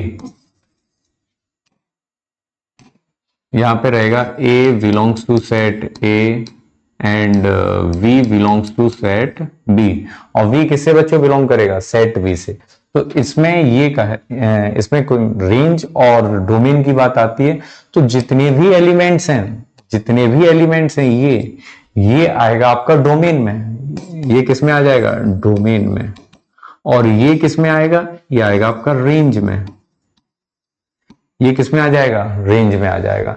तो इसमें ये कह रहा है कि डोमेन ऑफ आर, क्या बोला है? Domain of R. तो डोमेन ऑफ आर क्या हो गया? डोमेन कलेक्शन है, किसका कलेक्शन है, जो भी रिलेशन है उस रिलेशन में जो भी एलिमेंट्स हैं उन एलिमेंट्स का फर्स्ट, जैसे कि ए कॉमा बी, तो ए यहाँ पे जो भी एलिमेंट्स आएंगे उसको आप क्या बोल दोगे, डोमेन, और ये हो गया रेंज। आई होप यहाँ तक आपको समझ में आया होगा। एक एग्जांपल और देख लेते हैं। एग्जांपल में क्या है कि एक रिलेशन है, मैंने बोल दिया एक रिलेशन है, और रिलेशंस कैसे डिफाइंड है, 1,8, एक रिलेशन है 1,8, और ये कितना है 3,6 एलिमेंट्स है, और एक कितना ले लिया 5,2 ले लिया, और एक और ले लेता हूं मैं कितना 1,4। मैंने एक ये बच्चों एक सेट ले लिया, मैंने एक क्या ले लिया, सेट। सेट में ये उसके ऑर्डर पेयर्स हो गए 1,8, 3,6, 5,2, 1,4। अब ये रिलेशन है, इस रिलेशन में मुझे क्या फाइंड करना है, मुझे फाइंड करना है फाइंड डोमेन एंड रेंज। मुझे डोमेन और रेंज बतानी है। मुझे इस क्वेश्चन में क्या बताना है, डोमेन एंड रेंज। बताओ डोमेन एंड रेंज कैसे बनाओगे। तो यहां पे जो रिलेशन है, इस रिलेशन के जो फर्स्ट एलिमेंट है 1, 3, 5, 1, ये तो 1 तो रिपीट हो गया अगेन, तो 1 को तो हम एक ही बार लिखेंगे। तो यहां पे जो आपका डोमेन निकल के आएगा, इसको देखो आप कैसे और एस्टेब्लिश कर सकते हो। इसको कुछ ऐसे, अगर हाँ चलो मैं पहले लिख ले रहा हूं इसका डोमेन, सॉरी डोमेन लिख ले रहा हूं। डोमेन क्या हो गया, डोमेन का मुझे सेट लिखना है, तो डोमेन का मैं कैसे सेट लिखूंगा, डोमेन क्या हो गया 1, 3, 5। 1 को मैं लिखूंगा नहीं क्योंकि repetition is not allowed here. Repetition allowed है क्या, नहीं है, रिपीटिशन अलाउडेड नहीं है। अगर मैं रेंज की बात करूं तो रेंज में मैं कैसे लिखूंगा, रेंज में देखो क्या आ रहा है, 8 आ रहा है, 6 आ रहा है, 2 आ रहा है और 4 आ रहा है। इसका मतलब 8, 6, 2 और कितना 4। इसका मतलब ये क्या हो गया, इसका रेंज। अगर मैं इसी क्वेश्चन को एरो डायग्राम से रिप्रेजेंट करूंगा, इस क्वेश्चन को मैं किससे रिप्रेजेंट करूंगा, एरो डायग्राम से। इस क्वेश्चन को मैं एरो डायग्राम से कैसे रिप्रेजेंट करूंगा, एक सेट, मैंने बोल दिया यहाँ पे एक रिलेशन है, यहाँ पे क्या है बच्चों, एक रिलेशंस, और रिलेशंस डिफाइंड हो रहा है कहां से, सेट ए से सेट वी तक डिफाइंड हो रहा है। सेट ए में कितने एलिमेंट्स हैं, तो सेट ए में बोल दिया मैंने 1, 3, 5, और सेट बी में एलिमेंट्स कितने, 8, 6, 2, 4। और ये एलिमेंट्स एक रिलेशन से एक दूसरे से क्या है, रिलेटेड है। जैसे कि 1 किससे रिलेटेड है, 1 8 से रिलेटेड है, और 3 किससे रिलेटेड है, 3 6 से रिलेटेड है, और 5 किससे रिलेटेड है, 5 2 से रिलेटेड है, और 1 किससे रिलेटेड है, 1 फिर से 4 से रिलेटेड है। इसका मतलब जो हमारे पास ये सेट था, इस सेट को बच्चों में क्या बोल रहे थे, इसको बोल रहे थे डोमेन, और इस सेट्स को बोल रहे थे कोडोमेन। इस सेट्स को क्या बोल रहे थे, कोडोमेन। और यहां पर क्योंकि सारे के सारे कोडोमेन के जो एलिमेंट्स हैं वो रिलेटेड हैं, इसका मतलब कोडोमेन किसके बराबर हो गई, रेंज के। कोडोमेन किसके बराबर हो गई, रेंज के। इसका मतलब यहां से हमें यह भी समझ में आया कि कोडोमेन किसके बराबर हो गई, रेंज के। कोडोमेन किसके बराबर हो गई बच्चों, रेंज के। तो आपको ये समझ में आ गया होगा कि कोडोमेन और रेंज में क्या डिफरेंस है, कोडोमेन और रेंज में क्या डिफरेंस है, ये समझ में आ गया होगा जहां तक कि ठीक है। अब देखो हम लोग आगे मूव करते हैं। आगे क्या है, आगे find the domain and range of the relations defined by. सबसे पहले बच्चों ये जो रिलेशन है इस क्वेश्चंस में जो ये रिलेशन है, ये रिलेशन किसमें दे रखा है आपको, ये रिलेशन दे रखा है सेट बिल्डर फॉर्म में। ये रिलेशन किसमें है, सेट बिल्डर फॉर्म है। ये रिलेशन किसमें, एक सेट बिल्डर फॉर्म है। ये रिलेशन किसमें, एक सेट बिल्डर फॉर्म में। और सेट बिल्डर फॉर्म में देखो किस तरीके से, सेट बिल्डर फॉर्म में ये दे रखा है। अब हमें इसको टेबुलर फॉर्म में लेके आएंगे। टेबुलर फॉर्म में कैसे आएगा, देखो रिलेशंस इज डिफाइंड। सबसे पहले मैंने x की जगह 0 रखा, x की जगह 0 रखा तो ये क्या बन गया 0,5। फिर मैंने x की जगह 1 रखा, x की जगह मैंने क्या रखा 1, तो ये कितना बन गया 1,6। फिर x की जगह मैंने 2 रखा तो 2,7। फिर x की जगह मैंने 3 रखा तो 3,8। x की जगह मैंने 4 रखा 4,9। फिर x की जगह मैंने 5 रखा तो 5,10। इसका मतलब हमारे पास एक रिलेशन बन गया। ये बच्चों क्या बन गया हमारे पास, एक रिलेशन। ये हमारे पास क्या बन गया, एक रिलेशन। इस रिलेशन में मुझे फाइंड आउट करना है डोमेन, और इस रिलेशन में मुझे फाइंड आउट करना है रेंज। इस रिलेशन में क्या निकालना है मुझे, डोमेन निकालना है और क्या निकालना है, रेंज। अब देखो डोमेन और रेंज कैसे निकालोगे। डोमेन तो आप कलेक्शन ले लो, किस किस का कलेक्शन, यहां से पिक आउट करो 0 1 2 3 4, और यहां से पिक आउट में किसके करूं 5 को। इसका मतलब डोमेन ऑफ आर, यहां पे मैं बात कर रहा हूं किसकी, डोमेन ऑफ आर।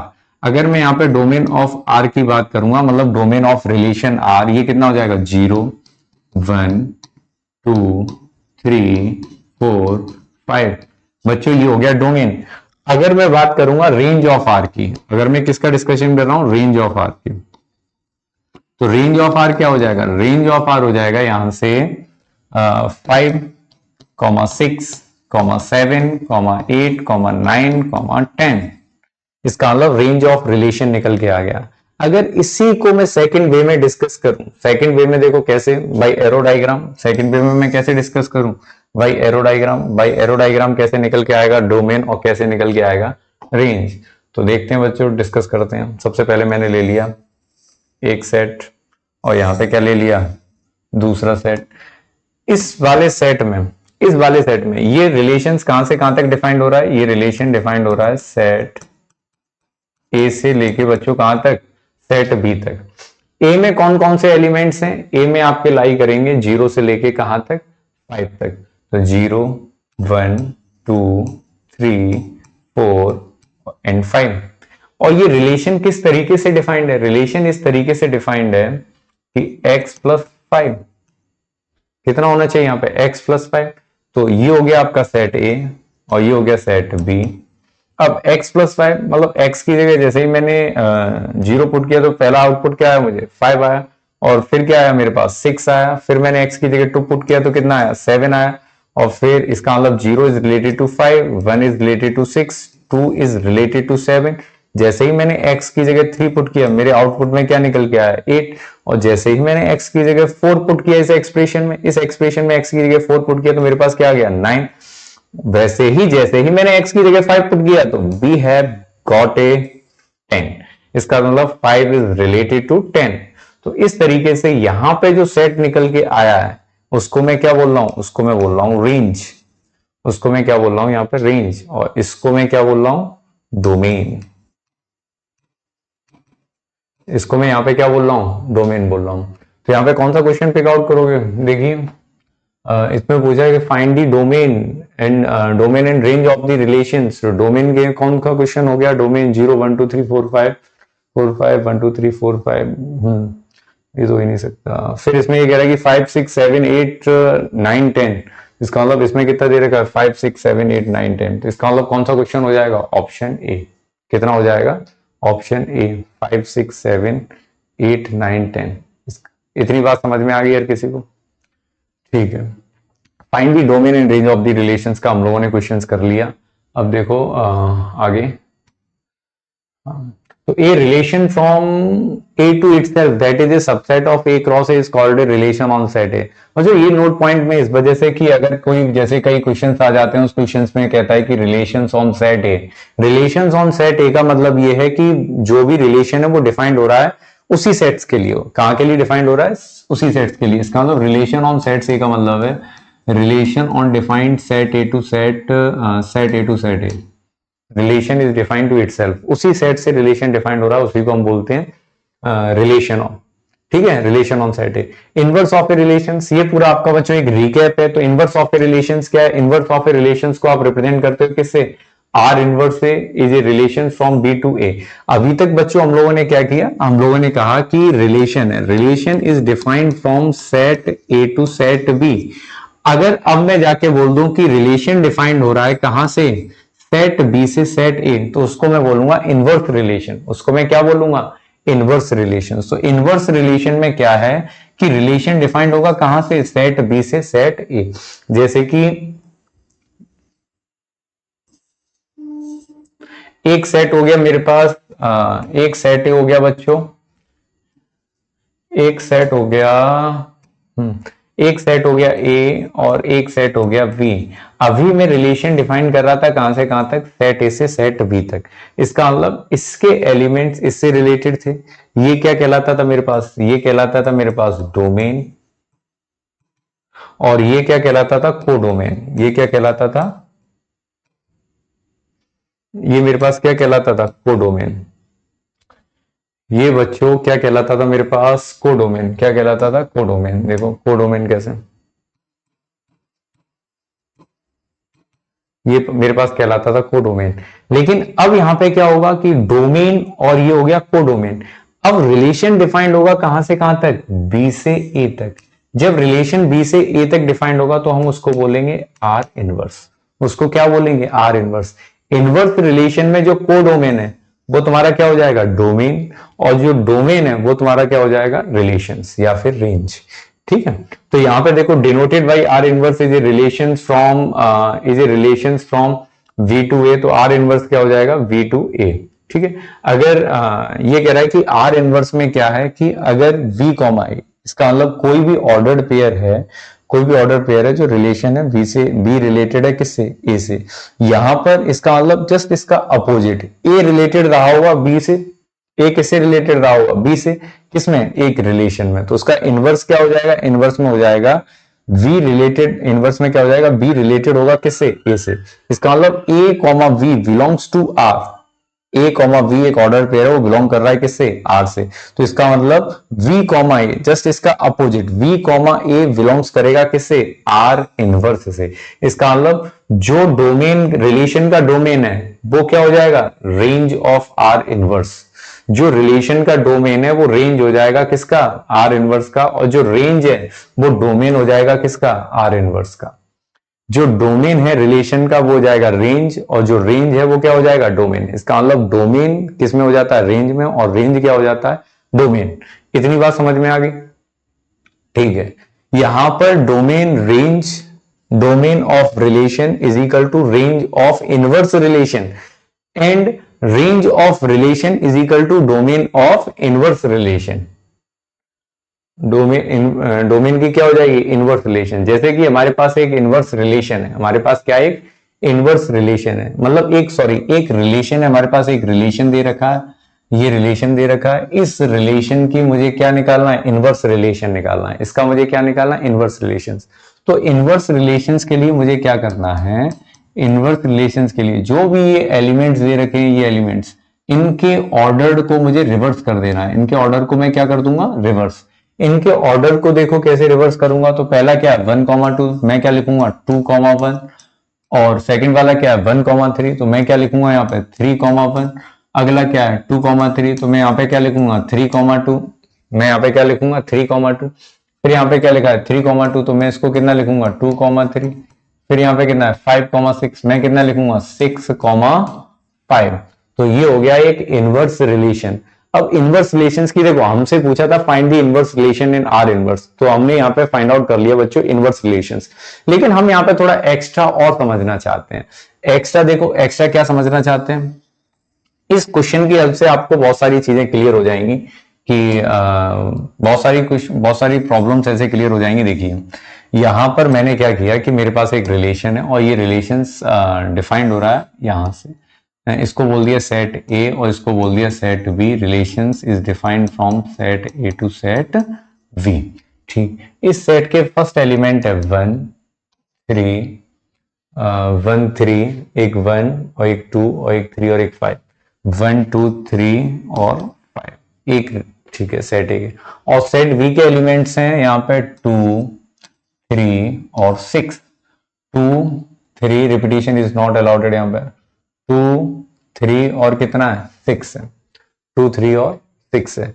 अब यहां पे देखो 2 किससे रिलेटेड है, यहां सॉरी, यहां पे इस रिलेशन में देखो 1 किससे रिलेटेड है, 1 रिलेटेड है 2 से। और 1 किससे रिलेटेड है, 1 इज ऑल्सो रिलेटेड विथ 3। फिर यहां पे 2 इज रिलेटेड टू 3। 2 किससे रिलेटेड है, 3 से। और 3 रिलेटेड है किससे, 2 से। 3 रिलेटेड किससे है, 2 से। और 5 रिलेटेड किससे है, 6 से। 5 किससे रिलेटेड है, 6 से। इसका मतलब मैं यहां पे ये बनाना चाह रहा हूं, ये हो गया आपका कौन सा रिलेशन, ये हो गया आपका आर। ये कौन सा हो गया, ये हो गया आर। इतनी बात समझ में आ रही है, ये आपका क्या हो गया, रिलेशन आर। अब मैं जस्ट यहां पे बनाना चाह रहा हूं आर इनवर्स। मैं यहां पे क्या बनाना चाह रहा हूं, आर इनवर्स। आर इनवर्स में क्या है कि उल्टा रिलेशन डिफाइंड होगा। उल्टा रिलेशन देखो कैसे डिफाइंड होगा, इसका जस्ट अपोजिट देखना है। 2 किससे रिलेटेड है? 1 से, तो देखो 2 1 से रिलेटेड है। 3 किससे रिलेटेड है? 1 से, तो 3 किससे रिलेटेड है? 1 से। और 3 ऑल्सो किससे रिलेटेड है? 2 से, 3 2 से रिलेटेड है। और 2 भी किससे रिलेटेड है? 3 से। और 6 रिलेटेड है किससे? 5 से। इसका मतलब रिलेशन के लिए, रिलेशन डिफाइन था सेट ए से सेट बी तक, तो सेट ए के जो भी एलिमेंट्स थे वो हमारे लिए क्या थे? डोमेन थे। और सेट बी के जो भी एलिमेंट्स थे वो हमारे लिए क्या थे? यहाँ पे रेंज थे। तो सेट बी के इनवर्स रिलेशंस के लिए सेट बी के जो भी एलिमेंट्स हैं वो डोमेन कहलाएंगे, और सेट ए के जो भी एलिमेंट्स हैं वो रेंज कहलाएंगे इनवर्स रिलेशंस के लिए। किसके लिए? इनवर्स रिलेशंस के लिए। सेकंड क्वेश्चन देखो, सेकंड क्वेश्चन क्या है?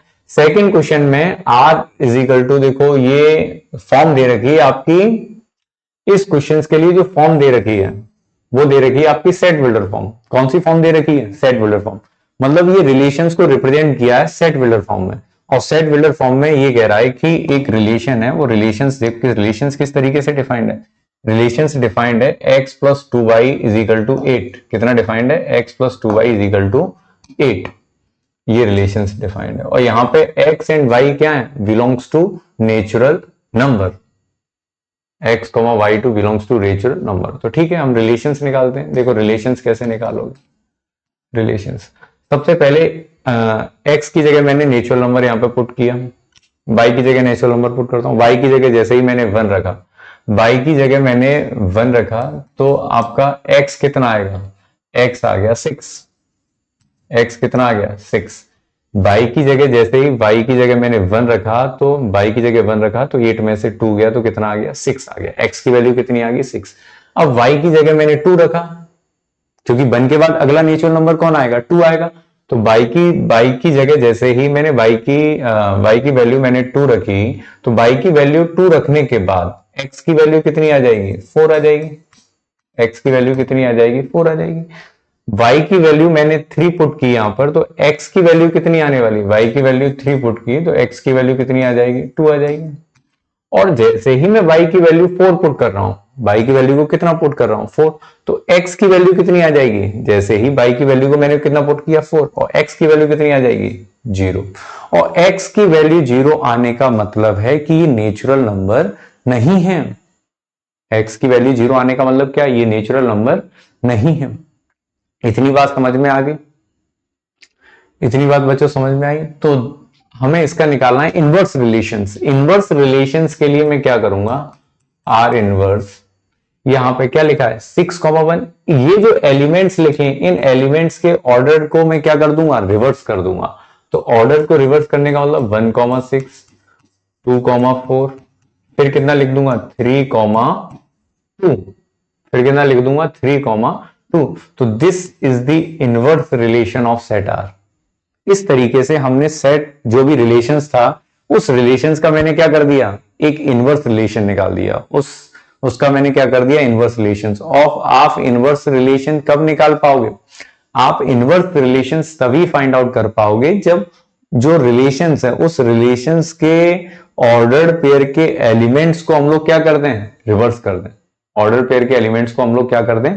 रिवर्स कर दें। तो बच्चों आपको इनवर्स रिलेशंस का कंसेप्ट समझ में आया, और इनवर्स रिलेशंस का कंसेप्ट समझ में आया होगा। तो इनवर्स रिलेशंस में मेनली देखो, मेनली इनवर्स रिलेशन में क्या है? जो भी सेट, हम जो रिलेशन डिफाइन कर रहे हैं वो सेट ए से सेट बी डिफाइन कर रहे हैं। तो सेट ए का जो सेट ए उसको हम बोलते थे डोमेन, सेट बी को हम बोलते थे कोडोमेन या फिर रेंज। ठीक, कोडोमेन, रेंज, रेंज कब बोलेंगे ये आपको पता होगा, और डोमेन कोडोमेन कब बोलेंगे ये भी आपको पता होगा। सेट भी आपका पूरा कोडोमेन होता है। ठीक, लेकिन अगर मैं उसी के लिए इनवर्स रिलेशन डिफाइन करूंगा तो सेट बी मेरे लिए कहलाएगा डोमेन, और सेट ए मेरे लिए क्या हो जाएगा? अब रेंज की तरह काम करेगा। किसकी तरह काम करेगा? रेंज की तरह काम करेगा। ठीक है, अब बच्चों इसके नेक्स्ट हम लोग पढ़ने वाले हैं टाइप्स ऑफ रिलेशंस। नेक्स्ट हम लोग क्या डिस्कस करेंगे? Types of relations. देखिए रिलेशंस के टाइप्स। अब रिलेशंस के टाइप क्या रहने वाले हैं? रिलेशंस के कई टाइप्स हैं। सबसे पहले हम लोग पढ़ेंगे बॉयड रिलेशन, फिर हम लोग पढ़ेंगे यूनिवर्सल रिलेशंस, थर्ड पढ़ेंगे आइडेंटिटी रिलेशंस, फोर्थ पढ़ेंगे रिफ्लेक्सिव, और फिफ्थ पढ़ेंगे सिमेट्रिक रिलेशंस, और सिक्स पढ़ेंगे ट्रांजिटिव रिलेशंस। तो रिलेशंस के कितने टाइप हैं? Relations are mainly 6 types. पहला क्या है आपका? Void universal, identity, reflexive, symmetric and transitive. One by one हम इन रिलेशंस को पढ़ेंगे और उनके एग्जांपल भी देखेंगे। एग्जांपल की हेल्प से उन रिलेशंस को हम लोग समझने की कोशिश भी करेंगे। ठीक है, एग्जांपल की हेल्प से उन रिलेशंस को क्या करेंगे, हम लोग समझने की कोशिश करेंगे। देखिए पहला क्या है, वॉइड रिलेशंस। वॉइड रिलेशंस में ये कह रहा है कि जैसे कि नेम से ही क्लियर, वॉइड, वॉइड का मतलब क्या हो गया, एम्प्टी। वॉइड का मतलब क्या हो गया, एम्प्टी। वॉइड का मतलब बच्चों क्या हो गया, एम्प्टी। तो ठीक है, if no element of A is related to any element of A, मतलब सेट ए का कोई भी एलिमेंट सेट ए से रिलेटेड नहीं है, तो हम उसको बोलेंगे वॉइड रिलेशंस। क्या बोलेंगे, वॉइड रिलेशंस। मतलब वॉइड रिलेशंस में किस एक सेट ए का एलिमेंट उसी सेट के या किसी दूसरे सेट के एलिमेंट से अगर रिलेटेड नहीं है तो उसको हम क्या बोलेंगे, वॉइड रिलेशंस। क्या बोलेंगे, void relations. Mainly void relations में कोई भी एलिमेंट किसी दूसरे एलिमेंट से रिलेटेड नहीं होगा। इसका मतलब वॉइड रिलेशंस क्या हो गया, वॉइड रिलेशंस में phi is the subset of A cross A. Phi is the subset of A cross B. इसका मतलब R is equal to phi is a void relations. R is equal to phi is a void relations. तो void relation समझ में आ गया। R is equal to phi क्या हो गया, एक वॉइड रिलेशंस हो गया। अब रिलेशंस ऑन दी सेट है। अब हमारे पास एक रिलेशन है और रिलेशंस कितना है, 1, 2, 3, 4, 5। एक सेट, सॉरी एक सेट गिवन है और सेट कितना गिवन है, 1, 2, 3, 4, 5। ये सेट गिवन है और हमें डिफाइन करना है बच्चों रिलेशन। हमें क्या डिफाइन करना है, रिलेशन। और रिलेशंस को कैसे डिफाइन करना है, जिसमें से a minus B is equal to कितना है, 12। a minus B is equal to कितना है, 12। ठीक है, a minus B is equal to 12 है तो a minus B is equal to 12। ये सेट ए की वैल्यूज हैं। सेट ए की वैल्यूज यहाँ पे पुट करेंगे। देखो कैसे, ये रिलेशंस आपको गिवन है। तो ये कौन सी फॉर्म दे रखा है, ये आपका सेट बिल्डर फॉर्म दे रखा है। इसको रोस्टर फॉर्म में कन्वर्ट करते हैं। ठीक है, किसमें कन्वर्ट कर रहे हैं, रोस्टर फॉर्म में। जैसे ही मैं इसको रोस्टर फॉर्म में कन्वर्ट करूंगा, मैंने यहां पे क्या किया कि ए की वैल्यूज को देखा और बी की वैल्यूज को। ए और बी का मतलब देखो कुछ इस तरीके से बोल रहा है। इसको वॉइड रिलेशंस को with the help of arrow diagram हम लोग देखेंगे। एक सेट है ए और relation set A to set A ही डिफाइंड है। वो भी सेट क्या हो गया, ए हो गया। दोनों ही सेट हो गए।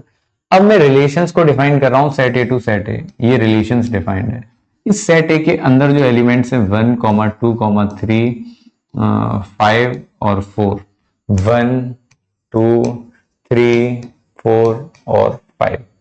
अब यहां पर कोई भी एलिमेंट्स, एक सेट का कोई भी एलिमेंट्स दूसरे ए सेट के किसी भी एलिमेंट से इस तरीके से रिलेटेड हो सकता है कि उनका डिफरेंस करने पर 12 आ जाए। कोई एलिमेंट ही ऐसा नहीं है इस सेट के, इस ए सेट का एलिमेंट इस सेट के एलिमेंट से रिलेटेड हो ही नहीं। इस मतलब इन दोनों में किसी भी एलिमेंट्स का जो डिफरेंस है 5 मैंने 1 से 5 को सब्ट्रैक्ट किया, कितना आया, 4 आ गया। इसका मतलब कोई एलिमेंट इस तरीके से रिलेटेड ही नहीं है कि उनका डिफरेंस कितना आ जाए, 12 आ जाए। उनका डिफरेंस कितना आ जाए, 12।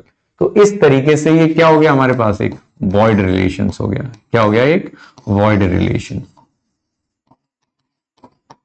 इस तरीके से हमारे पास ये क्या हो गया, एक वॉइड रिलेशंस। इस तरीके से हमारे पास बच्चों ये क्या हो गया, एक वॉइड रिलेशंस। तो वॉइड रिलेशंस क्या है, वॉइड रिलेशंस में रिलेशंस का कोई भी एलिमेंट्स रिलेटेड नहीं होगा। कोई भी एलिमेंट मतलब रिलेशंस में R is equal to 5 is a void relations. इसका मतलब क्या हो गया, R is equal to 5 is a void relations. Now we will discuss a universal relations. अब बच्चों हम लोग क्या डिस्कस करेंगे, यूनिवर्सल रिलेशंस। अब यूनिवर्सल रिलेशन देखिए क्या, यूनिवर्सल रिलेशन में यह है कि if each element of A is related to every element of A, मतलब यहां पर देखो पहले वाले में कुछ रिलेट नहीं करेगा और सेकंड वाला जो यूनिवर्सल रिलेशन है यहां पे कुछ बचेगा नहीं। बात समझ में आ रही, पहले वाले में कोई रिलेट नहीं करेगा और दूसरे वाले में कुछ बचेगा नहीं। दूसरे वाले का मतलब हो गया यहां पर रिलेशन डिफाइंड हो रहा है सेट ए से लेके सेट ए तक। इसमें ये कह रहा है if each element of A is related to every element of A, मतलब ईच एलिमेंट दूसरे सेट के प्रत्येक एलिमेंट से क्या होना चाहिए, रिलेट होना चाहिए। उसको हम लोग बोलेंगे यूनिवर्सल रिलेशन। क्या बोलेंगे, यूनिवर्सल रिलेशंस। मैंने कह दिया एक सेट है, एग्जांपल एक सेट ले लिया, सॉरी एक रिलेशन ले लिया। रिलेशन डिफाइंड हो रहा है। रिलेशन देखो कैसे डिफाइंड हो रहा है, ए कॉमा बी। ठीक है, रिलेशंस मतलब यूनिवर्सल रिलेशन समझ में आ रहा है? यूनिवर्सल रिलेशंस में कोई भी एलिमेंट्स आपको छूटेगा नहीं, बचेगा नहीं। और वॉइड में कोई रिलेट होगा नहीं। तो A comma B belongs to R, मैंने कह दिया A comma B belongs to R. और ये किस तरीके से रिलेटेड है कि modulus of A minus B less than zero. A minus B कितना आना चाहिए? लेस देन जीरो आना चाहिए, modulus of A minus B. अगर modulus of A minus B मैंने लेस देन जीरो कर दिया, इसका मतलब ये कौन किस में चला जाएगा? क्या मॉडुलस की वैल्यू कभी नेगेटिव हो सकती है? मॉडुलस की वैल्यू नेगेटिव नहीं हो सकती। अगर तो इसका मतलब ये किस में चला जाएगा? वॉइड रिलेशंस में। लेकिन मुझे इसको क्या बनाना है? यूनिवर्सल रिलेशंस में। अगर मुझे इसको यूनिवर्सल रिलेशंस बनाना है तो इसका मतलब यहाँ पे modulus of A minus B क्या करना पड़ेगा? ग्रेटर देन करना पड़ेगा। Modulus of A minus B greater than equal to zero. तो यहाँ पे बिल्कुल क्लियर है कि ए माइनस बी कोई भी एलिमेंट्स हैं और उन एलिमेंट्स का जो डिफरेंस है, डिफरेंस कुछ भी आए, लेकिन अगर हमने उसका मॉडुलस ले लिया, मॉडुलस लेने का मतलब है उनका डिफरेंस हमेशा क्या आएगा? Greater than equal to zero आएगा। अगर उनका डिफरेंस हमेशा greater than equal to zero आ रहा है, इसका मतलब वो क्या हो गया? यूनिवर्सल रिलेशन हो गया। वो हमारे पास क्या हो गया? Universal relations. यूनिवर्सल रिलेशन में क्या है? यूनिवर्सल रिलेशंस में सेट के सभी एलिमेंट्स, एक सेट के सभी एलिमेंट्स क्या होंगे? कनेक्ट होंगे। एक और एग्जांपल देखते हैं हम लोग, एक और एग्जांपल देख लो। जैसे कि ये डिफाइंड है कि रिलेशंस ऑन दी सेट है। एक हमारे पास रिलेशन है 1, 2, 3, 4, 5, 6 डिफाइंड बाई, इस तरीके से ये डिफाइंड है। ये डिफाइंड है रिलेशंस। और रिलेशंस में क्या कह रहा है कि एक सेट है, ये सेट कैसे है? 1, 2, 3, 4, 5, 6, ये हमारे पास बच्चों डिफाइंड है। अब यहां पे देखो, यहां पर कोई भी एलिमेंट्स ए माइनस बी, कोई भी एलिमेंट्स मतलब इन एलिमेंट्स का अगर मैं डिफरेंस लूं, ऐसे देखो, एक सेट हो गया ए, ठीक, डिफाइंड बाय रिलेशंस, एक सेट हो गया। ऑन दी सेट का मतलब दूसरा सेट भी क्या रहने वाला है? ए रहने वाला है। ये relations defined from set A to set A, ठीक है। इसमें 1, 2, 3, 4, 5, 6, 1, 2, 3, 4, 5, 6। अब यहां पे देखिए, यहां पर कोई भी इस सेट ए के अंदर और सेट ए के अंदर कोई, और सेट ए के अंदर और सेट बी के एलिमेंट्स में कोई ऐसी पॉसिबिलिटीज है कि इनका जो डिफरेंस है, मतलब इन सब में ऐसी कोई पॉसिबिलिटीज है कि इनका डिफरेंस इनके डिफरेंस का जो मॉड्यूलस है वो less than equal to zero आ जाए? कोई ऐसी पॉसिबिलिटीज है जहां पर इनके डिफरेंस का मॉड्यूलस लेस देन जीरो आ जाए? ऐसी कोई पॉसिबिलिटीज नहीं है। जब ऐसी कोई पॉसिबिलिटीज नहीं है, इसका मतलब यहां पर जितने भी एलिमेंट्स रिलेटेड होंगे, सभी का सम क्या आने वाला है? Greater than equal to zero आएगा। इसका मतलब ये क्या हो जाएगा? एक यूनिवर्सल रिलेशन। ये क्या हो जाएगा हमारे पास? एक यूनिवर्सल रिलेशन। ये यूनिवर्सल रिलेशन क्यों हुआ ये पता चल गया, क्योंकि modulus of A minus B greater than equal to zero. यहां पर आप किसी भी एलिमेंट्स को लिखिए, 1, 1, 2, 1, 3, इन सब में ए माइनस बी का जो डिफरेंस है, वो डिफरेंस हमेशा क्या आने वाला है? ग्रेटर देन आएगा, ग्रेटर देन जीरो आएगा, क्योंकि हमने उसका क्या ले रखा है? मॉड्यूलस। और मॉड्यूलस की क्वांटिटी हमेशा पॉजिटिव होती है, और मॉड्यूलस की क्वांटिटी अगर ऑलवेज पॉजिटिव है, इन दैट केस हम यहां पे बोलेंगे ये कैसा रिलेशन? एक यूनिवर्सल रिलेशन है। ये कैसा रिलेशन? एक यूनिवर्सल रिलेशन। इतनी बात समझ में आएगी? यूनिवर्सल रिलेशन का मतलब तो समझ में आया होगा, ठीक है। नेक्स्ट क्वेश्चन, अगला क्वेश्चन भी हम लोग डिस्कस करेंगे। Let A be the set of all students of a boys school.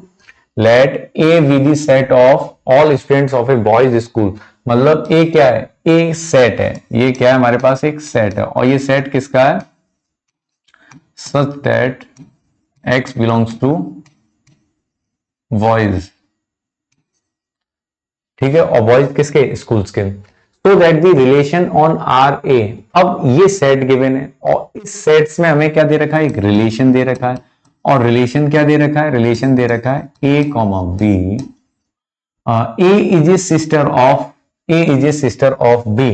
इसमें क्या दे रखा है? A is a sister of B, A is a sister of B, such that, इसमें बोल रहा है कि A is sister of B, जब A is a sister of B, ठीक है।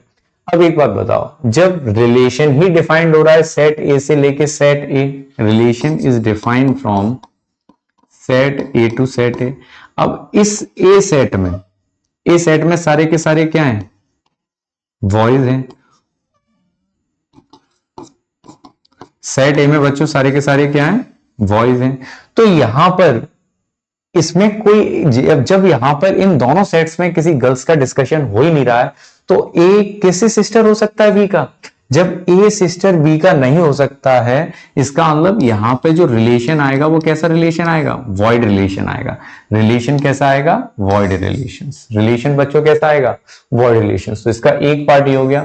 फिर आगे क्या बोल रहा है, आगे कह रहा है कि एंड आर डैश, और एक और रिलेशन है आर डैश। एक रिलेशन क्या है, आर डैश, और रिलेशन आर डैश क्या है कि A comma B such that the difference between the heights of A and B, the difference between the heights of A and B is less than 5 meters. मतलब heights of A minus के height of B is less than height of A and height of B is less than 5 meter. इन दोनों की जो height है वो किस तरीके से है, लेस देन 5 मीटर। कैसा है, 5 मीटर है।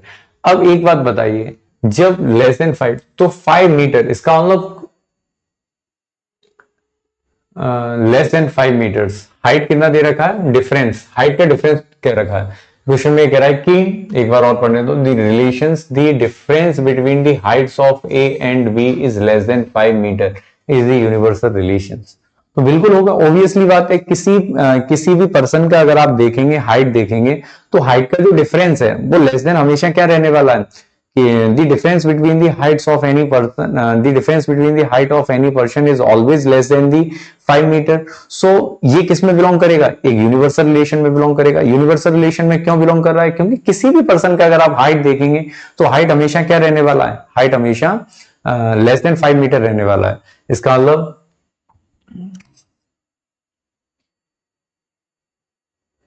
Every person height difference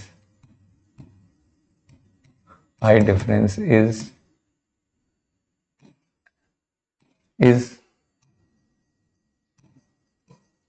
less than the 5 metre. वो क्या रहेगा, 5 मीटर रहेगा। 5 मीटर से अगर लेस देन रहेगा तो वो किस में बिलोंग करेगा, एक यूनिवर्सल रिलेशन में बिलोंग करेगा। वो किस में बिलोंग करेगा, एक यूनिवर्सल रिलेशन में बिलोंग करेगा। नेक्स्ट रिलेशन जो हम लोग डिस्कस करने जा रहे हैं बच्चों, वो रिलेशन है नेक्स्ट रिलेशन। नेक्स्ट रिलेशन क्या है, आइडेंटिटी रिलेशन। तो बच्चों आइडेंटिटी रिलेशन में क्या है, आइडेंटिटी रिलेशन में if every element of set A is related to itself only, अगर प्रत्येक सेट, मतलब अगर आपके पास कोई सेट है, उस सेट के जो भी एलिमेंट्स हैं वो एलिमेंट्स अगर खुद से रिलेटेड हैं, इसका मतलब तब हम जाके उसको बोलेंगे एक आइडेंटिटी रिलेशन। उसको जाके क्या बोलेंगे, आइडेंटिटी रिलेशंस। इसका मतलब A is related to itself. A किससे रिलेट होना चाहिए, इटसेल्फ से। इसका मतलब A is related to A, A is related to A for all A belongs to set ए।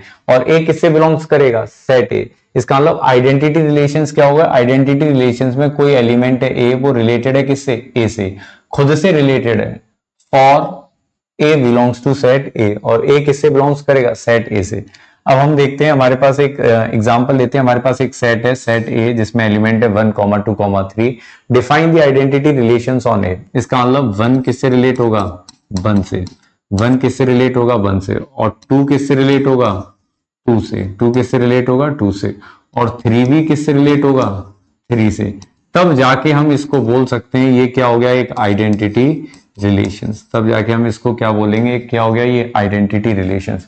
क्योंकि इस रिलेशन में 1 रिलेटेड है 1 से, 2 रिलेटेड है 2 से, और 3 रिलेटेड है 3 से। 3 किससे रिलेटेड है, 3 से। इसका मतलब ये एक आइडेंटिटी रिलेशंस है। अगर यहां पर, इसका मतलब ये क्या हो गया, एक आइडेंटिटी रिलेशंस। अगर कहीं इसमें कहीं ऐसा आ जाता है कि R is equal to 1, 2, 2. It is not a identity relations, ये आइडेंटिटी रिलेशंस नहीं है, ये आइडेंटिटी रिलेशंस नहीं है, because 3, 3 do not belongs to R, क्योंकि इसमें 3, 3 बिलोंग्स नहीं कर रहा है किससे, आर से। लेकिन 3 क्या है, 3 एक एलिमेंट है किसका, सेट का। अगर वो 3 एलिमेंट सेट का है तो उसको खुद से क्या होना चाहिए, रिलेट होना चाहिए। लेकिन यहाँ पे इस रिलेशन में वो रिलेट नहीं है। इसका मतलब this given relation is not a identity relations. इसका मतलब आइडेंटिटी रिलेशंस, और ये भी बिल्कुल करेक्ट है, वो क्या होना चाहिए, खुद से ही रिलेट होना चाहिए। एक पॉसिबिलिटीज, अनदर पॉसिबिलिटीज देखिए, अनदर पॉसिबिलिटीज क्या है कि अगर मैं एक रिलेशंस ले लूं, मैंने एक रिलेशंस ले लिया, इस रिलेशन में 1, 1, 2, 2, 3, 3, अगर यहां पे लिखा है कहीं 1, 2, it is also not a relations, ये भी एक रिलेशंस नहीं होगा। ये एक रिलेशंस क्यों नहीं होगा, क्योंकि इस रिलेशंस में 1, 2 बिलोंग्स कर रहा है, 1, 2 बिलोंग्स कर रहा है किसको, 1, 2 किसको बिलोंग्स कर रहा है बच्चों, 1, 2 बिलोंग्स कर रहा है रिलेशंस को। अगर 1, 2 बिलोंग्स कर रहा है रिलेशंस को, इसका मतलब it is not a identity relations. Identity relations के लिए कंडीशन ये है कि every element of set A is related to itself only, वो खुद से ही रिलेट होना चाहिए। अगर वो किसी दूसरे से भी रिलेट है तब भी जाके वो आइडेंटिटी रिलेशंस नहीं होगा। ये बात समझ में आएगी, तब भी जाके वो एक आइडेंटिटी रिलेशंस नहीं होगा। इतनी पॉसिबिलिटी सबको समझ में आ गई, आई होप आपको समझ आ गई होगी।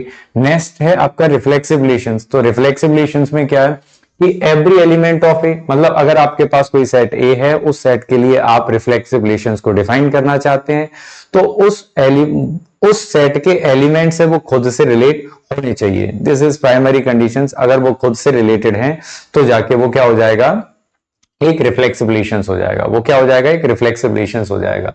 इसका मतलब A is related to A belongs to किससे, रिलेशन से, for each A belongs to A. इसका मतलब देखिए, इसका मतलब अगर मैं कहता हूं कि अगर आपके पास एक एग्जांपल, मतलब मैं एक एग्जांपल की हेल्प से इसको समझूंगा। एक एग्जांपल की हेल्प से कैसे, जैसे मेरे पास एक क्वेश्चन है जो इसमें सेट दे रखा है। सेट कितना दे रखा है, 1, 2, 3। सेट कितना दे रखा है, 1, 2, 3। इसका एक रिलेशन, एक रिलेशन क्या डिफाइन किया मैंने यहाँ पे, इस पे एक रिलेशन डिफाइन किया। रिलेशन क्या हो गया, 1, 1, 2, 2, और कितना हो जाएगा, 3, 3, कॉमा। अगर यहाँ पे लिखा है कुछ भी, कोई भी एलिमेंट लिखा है जो इसका एक ऑर्डर पेयर है, ये रिलेशन हो गया। अगर ये रिलेशन है, इसको मुझे क्या बोलना है, एक रिफ्लेक्सिव रिलेशन चेक करना है कि ये रिफ्लेक्सिव रिलेशन है कि नहीं है। तो देखिए इसका क्या एलिमेंट है, 1, 1 बिलोंग्स कर रहा है किसको, ए को। अगर 1 बिलोंग्स कर रहा है सेट ए को, इसका मतलब 1, 1 बिलोंग्स करना चाहिए किसको, रिलेशंस को। अगर 2 बिलोंग्स कर रहा है सेट ए को, इसका मतलब 2, 2 बिलोंग्स करना चाहिए किसको, रिलेशंस को। अगर 3 है सेट का एलिमेंट, तो 3, 3 भी बिलोंग्स करना चाहिए रिलेशंस को। अगर ये बिलोंग्स कर रहे हैं, इसका मतलब मैं यहां से बोल सकता हूं इट इज रिफ्लेक्सिव रिलेशंस। मैं इसको क्या बोल सकता हूं, इट इज रिफ्लेक्सिव रिलेशंस। ये कैसा रिलेशन हो गया, रिफ्लेक्सिव।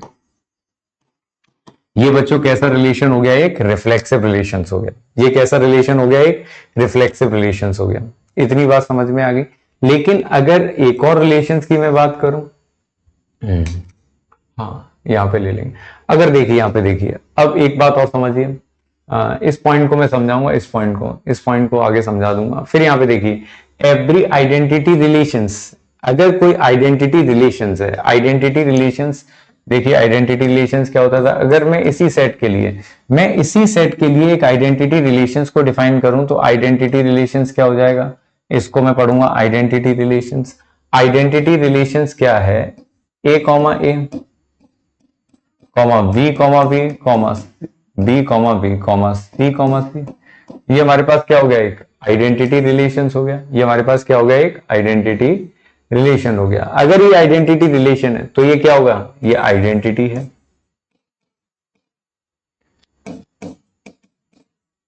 आइडेंटिटी एंड रिफ्लेक्सिव, और ये क्या है, एक रिफ्लेक्सिव है। आइडेंटिटी रिलेशन है और ये बच्चों एक रिफ्लेक्सिव रिलेशन है।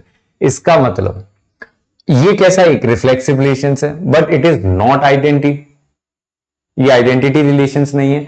इसका मतलब हमें क्या समझ में आया, अगर कोई आइडेंटिटी रिलेशन है तो वो रिफ्लेक्सिव होगा, लेकिन अगर कोई रिफ्लेक्सिव रिलेशंस है तो ये जरूरी नहीं है कि वो आइडेंटिटी रिलेशंस होगा। इसका मतलब every identity relation is reflexive but every reflexive relation is not identity relations. इसका मतलब हमने क्या सीखा, every identity relations is reflexive but every reflexive relations is not identity relations. ठीक, अब इस पॉइंट को देखो, नेक्स्ट पॉइंट, इस पॉइंट को हमें समझना है। इस पॉइंट को कैसे समझेंगे, मैंने कहा कि मैंने एक एग्जांपल लिया, एक रिलेशन है, एक सेट है, इस सेट पे एक और रिलेशन डिफाइंड है। एक सेट है इस 1,2,3, इस सेट पे एक रिलेशंस डिफाइंड है, रिलेशंस डिफाइंड है 1,1, 2,2 और डिफाइंड है 1,3। ये रिलेशंस डिफाइंड है। अच्छा, मैं यहाँ पे मैं किस तरीके से चेक करूंगा ये जो रिलेशन है वो रिलेशन आपका रिफ्लेक्सिव रिलेशन है कि नहीं। तो मैंने कहा कि one belongs to set A, अगर वन बिलोंग्स कर रहा है तो 1,1 is also belongs to relations करना चाहिए। और फिर मैं ये कह रहा हूं कि अगर 2 बिलोंग्स कर रहा है ए को, तो इसका मतलब 2,2 भी बिलोंग्स करना चाहिए किसको, रिलेशंस को।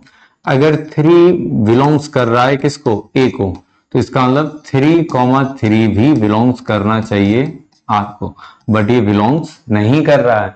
अगर ये बिलोंग्स नहीं कर रहा है रिलेशंस में, इसका मतलब इट इज नॉट रिफ्लेक्सिव,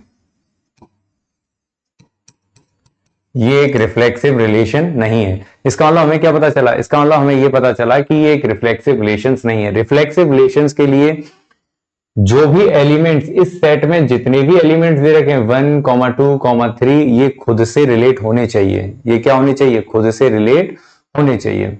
बाकी का रिलेशंस इनका किससे भी हो, लेकिन ये खुद से क्या होने चाहिए, रिलेट होने चाहिए। अगर ये खुद से रिलेट है तो हम इसको बोलेंगे रिफ्लेक्सिव रिलेशंस। अगर ये खुद से रिलेट रिफ्लेक्सिव रिलेशंस बोलेंगे, उसको क्या बोलेंगे, रिफ्लेक्सिव रिलेशंस बोलेंगे। ठीक है, हाँ अब देखो नेक्स्ट हम लोग मूव करते हैं, एक क्वेश्चन और कर लें, रिफ्लेक्सिव रिलेशंस पे एक क्वेश्चन देखते हैं। एक रिफ्लेक्सिव रिलेशंस पे एक बहुत ही अच्छा क्वेश्चन है जिसमें ये बोला गया है कि अगर हम एक सेट ले लेते हैं, हम किसका सेट ले लेते हैं, लेट, एक सेट ले लेते हैं, let L be the set of all lines, let capital L the set of, let capital L be the set of all lines.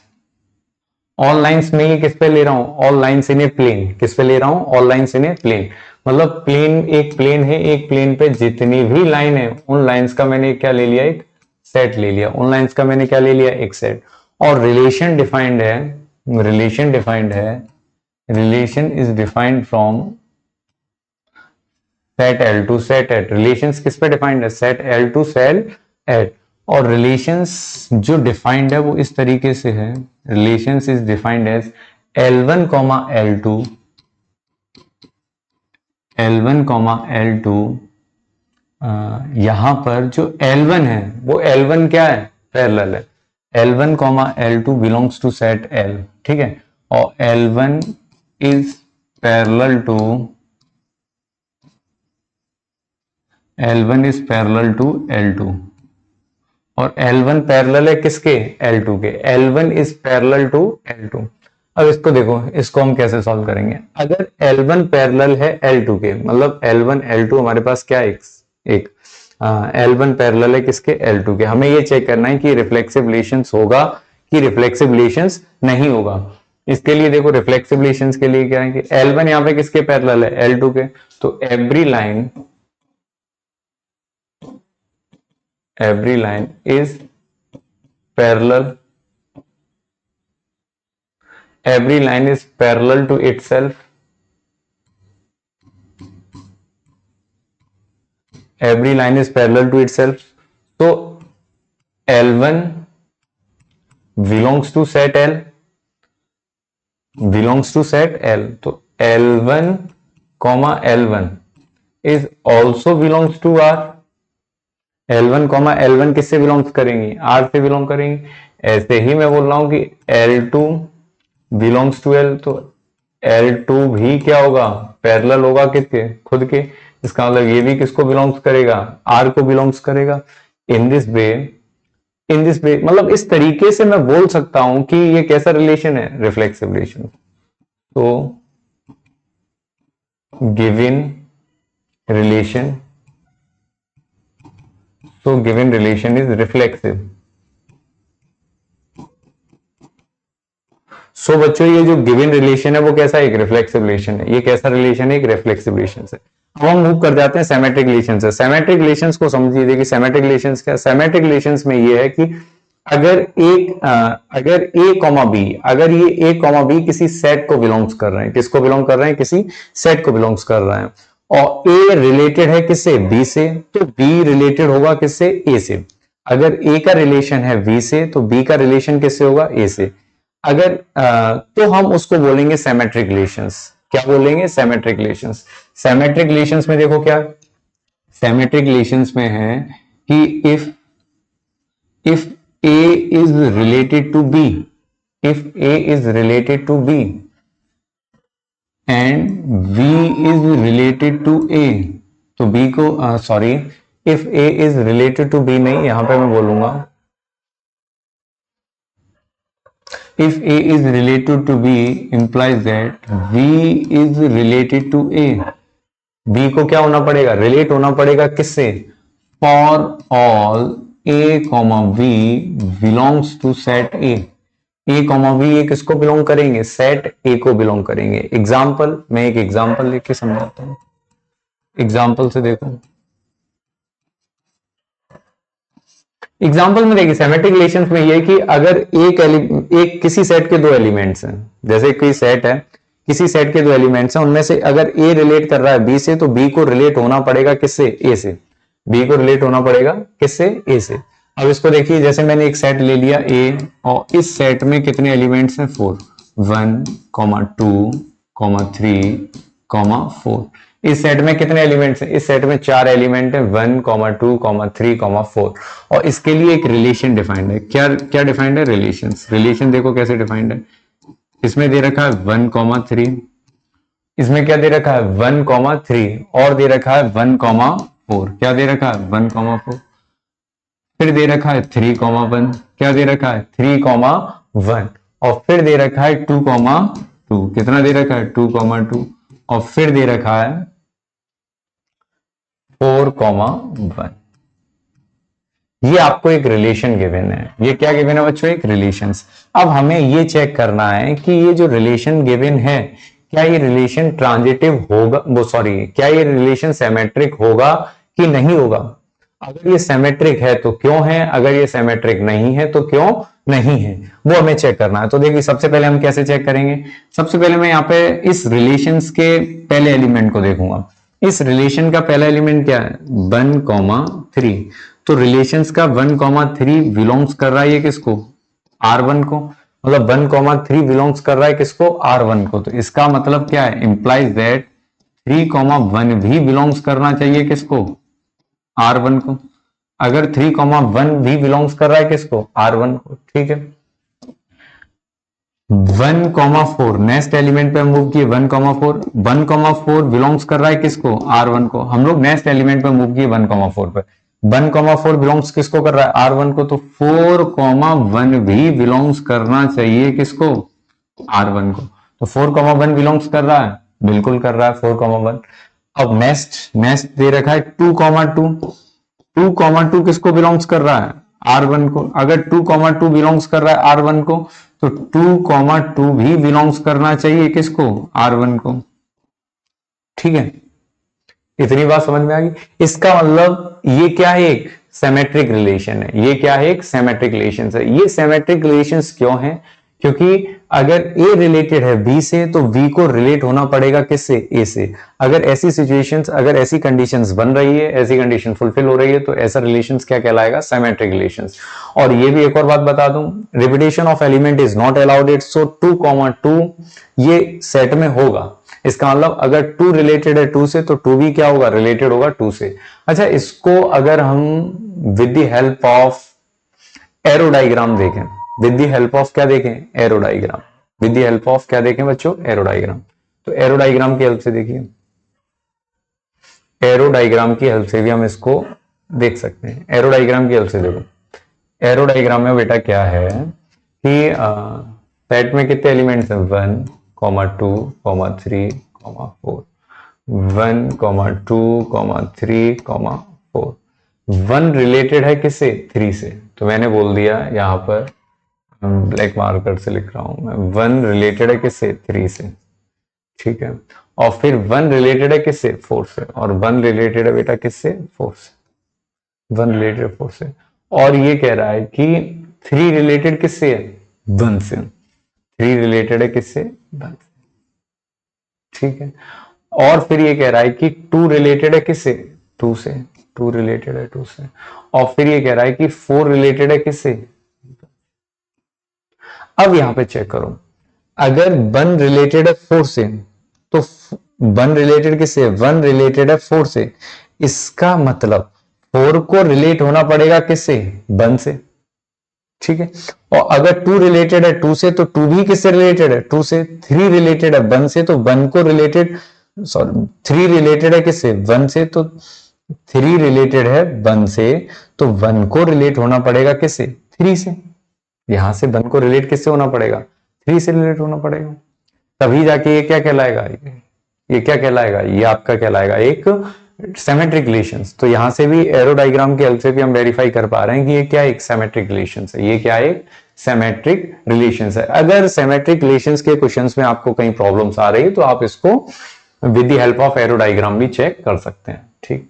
Next question देखो, नेक्स्ट क्वेश्चन में ये है कि हम सेट लेंगे, नेक्स्ट क्वेश्चन में मैं क्या कह रहा हूं, सेट ऑफ, एक सेट ले रहा हूं, और एक सेट किसका है, सेट है of all lines in a plane. तो मैंने बोल दिया कि एक सेट है, क्या है, set, set of all lines, set of all lines in a plane, set of all lines in a plane. मैं क्या ले रहा हूं, set of all lines in a plane.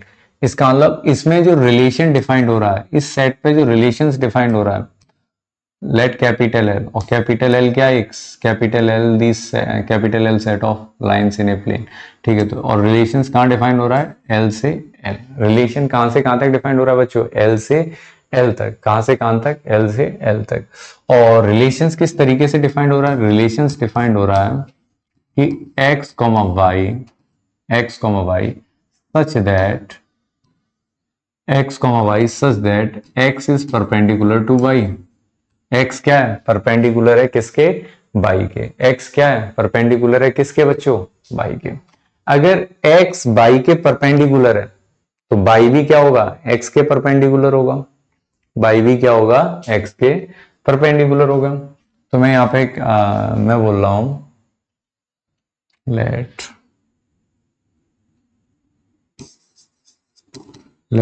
L1, L2 belongs to, L1, L2 मैंने commonly ले लिया, L1, L2 belongs to capital L।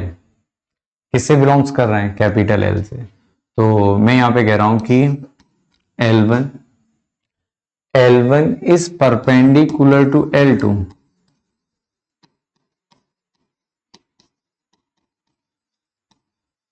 L1 is perpendicular to L2। L1 किसके perpendicular है, L2 के। इसका मतलब L1, L1, L2 belongs to R। ये किससे बिलोंग्स करेंगे बेटा, R से बिलोंग्स करेंगे। और फिर मैं इसमें ये भी तो बोल सकता हूं कि L2 is, L2 is perpendicular to L1। L2 क्या है, परपेंडिकुलर है किसके, L1 के। अगर L2 परपेंडिकुलर है L1 के, तो मैं इसको क्या बोल सकता हूं, L2, L1 belongs to R। अगर इसका मतलब, सो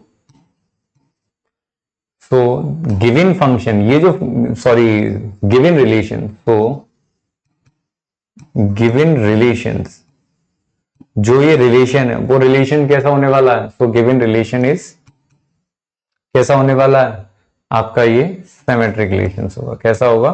सिमेट्रिक।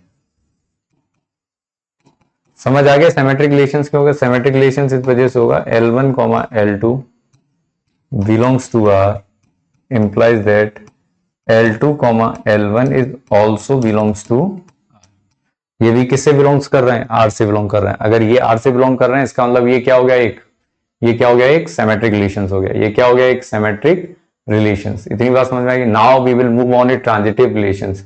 अब बच्चों हम किस पे मूव कर रहे हैं? ट्रांजिटिव रिलेशंस पे। किस पे मूव कर रहे हैं? ट्रांजिटिव रिलेशंस पे। ट्रांजिटिव रिलेशंस देखिए, लास्ट रिलेशंस रह गया ट्रांजिटिव रिलेशंस। 5 या 10 मिनट लूंगा मैं आपका बस। ट्रांजिटिव रिलेशंस, ट्रांजिटिव रिलेशंस और देख लीजिए। ट्रांजिटिव रिलेशंस में ये कह रहा है कि if A is related to B, अगर A का रिलेशन है किससे? B से, and V related to C, और V रिलेटेड है किससे? C से, then implies that A is related to C। इस चीज को देखो, समझो। और ये है किसके लिए? For all A, B, C belongs to set A। ये किसी एक सेट को रिलेट करेंगे। इसका मतलब अगर A रिलेट है किससे? B से। अगर A रिलेट किससे है? B से। अगर A रिलेट है B से और B रिलेट है C से, तब जाकर कहीं A का रिलेशन होना चाहिए किससे? C से। नहीं तो ये पॉसिबल, नहीं तो ये ट्रांजिटिव रिलेशंस नहीं होगा। अगर A रिलेटेड है B से and B is not related to C, then तब जाके, मेरी बात सुनना, तब भी ये क्या होगा? ट्रांजिटिव रिलेशंस होगा।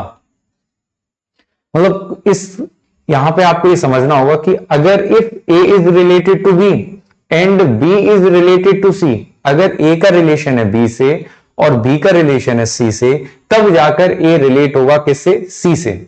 अगर A का रिलेशन है B से और B का रिलेशन ही नहीं है C से, तो जरूरी नहीं कि A रिलेट हो किससे? C से। मेरी बात समझ में आ गई? ठीक है, I hope you got my points. ठीक, तो ट्रांजिटिव रिलेशंस देखिए, एग्जांपल की हेल्प से हम लोग समझते हैं ट्रांजिटिव रिलेशंस क्या है। ट्रांजिटिव रिलेशंस जैसे एक इंपॉर्टेंट पॉइंट्स और है, identity relations and reflexive relations. Identity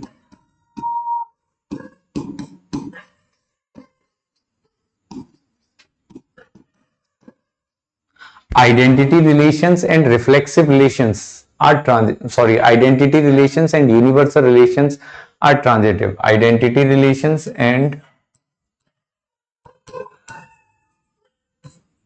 universal relation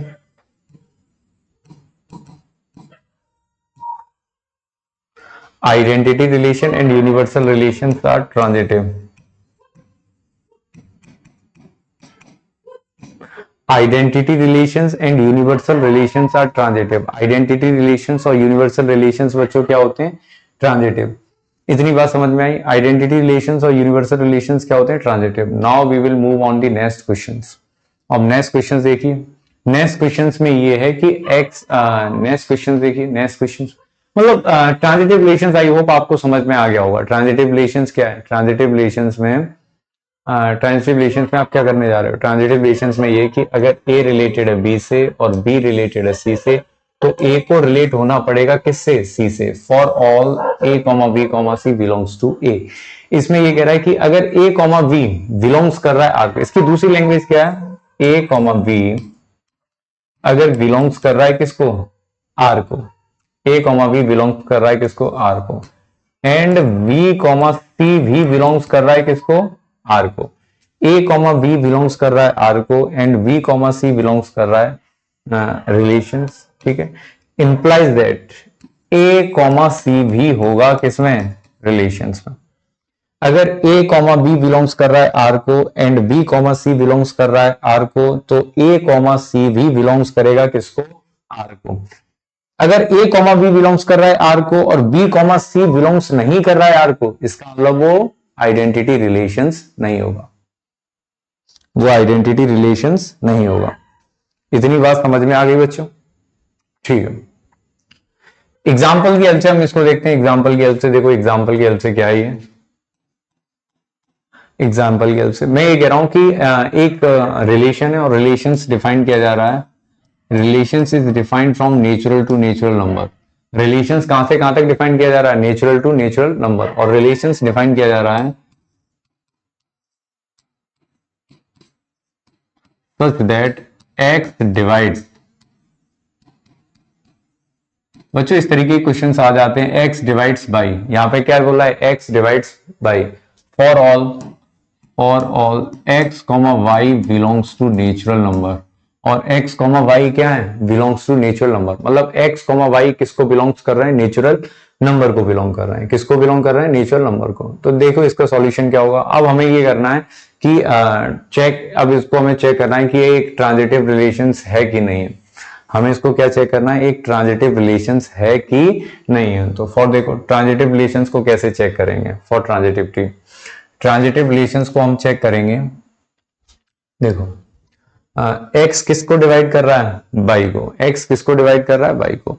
अगर x डिवाइड्स बाई लिखा है, इसका मतलब हम ये भी समझ सकते हैं कि x is a factor of y. x किसका फैक्टर है? बाई का। x किसका फैक्टर है? बाई का। इसका मतलब मैं यहां पे मान लेता हूं late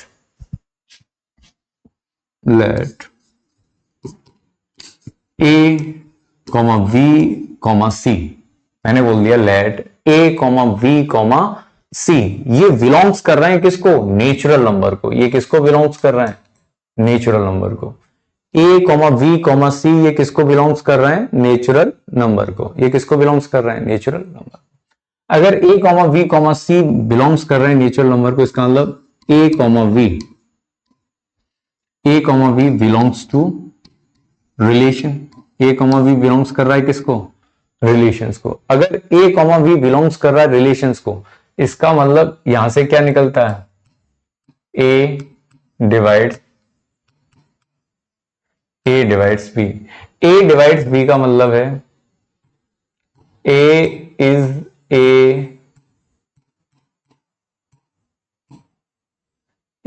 A factor of B. ये क्या हो गया? A is a factor of B. A is a factor of B. A is a factor of v का मतलब यहां से क्या हुआ?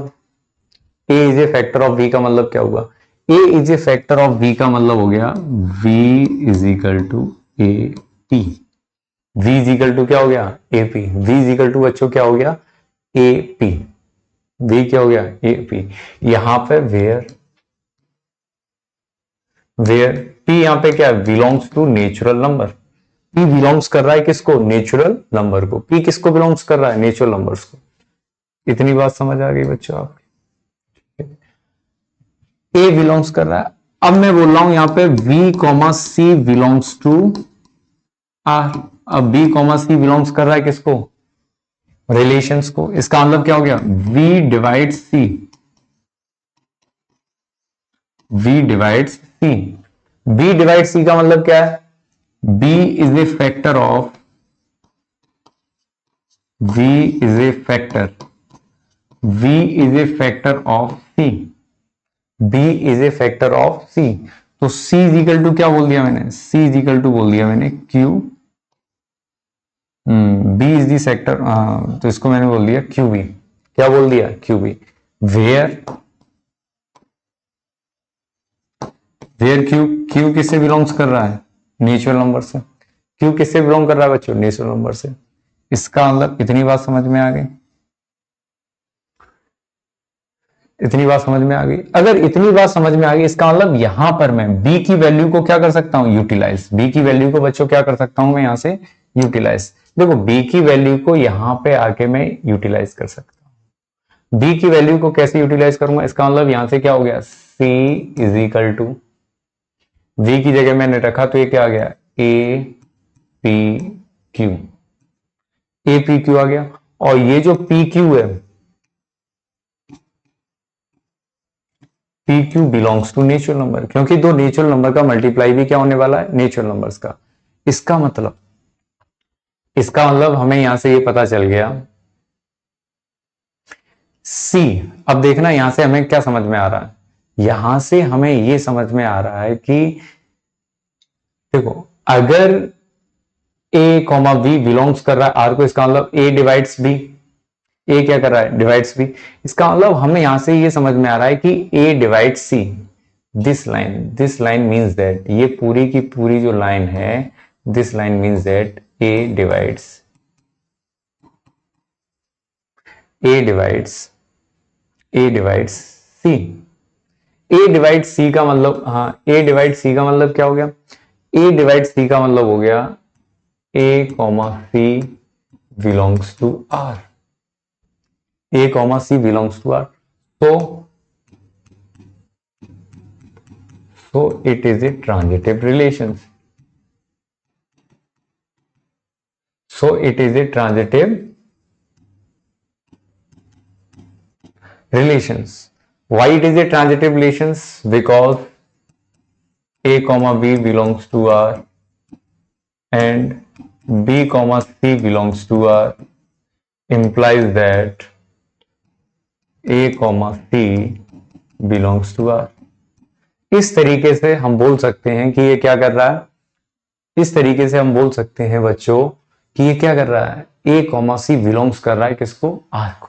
अगर ए कॉमा सी बिलोंग्स कर रहा है आर को, इसका मतलब ये क्या होगा, एक ट्रांजिटिव रिलेशंस हो गया। तो ट्रांजिटिव रिलेशंस बहुत ही इंटरेस्टिंग है रियली, और यहां से क्वेश्चंस आते भी हैं, ये भी बता दूं ट्रांजिटिव रिलेशन से क्वेश्चंस आ भी जाते हैं।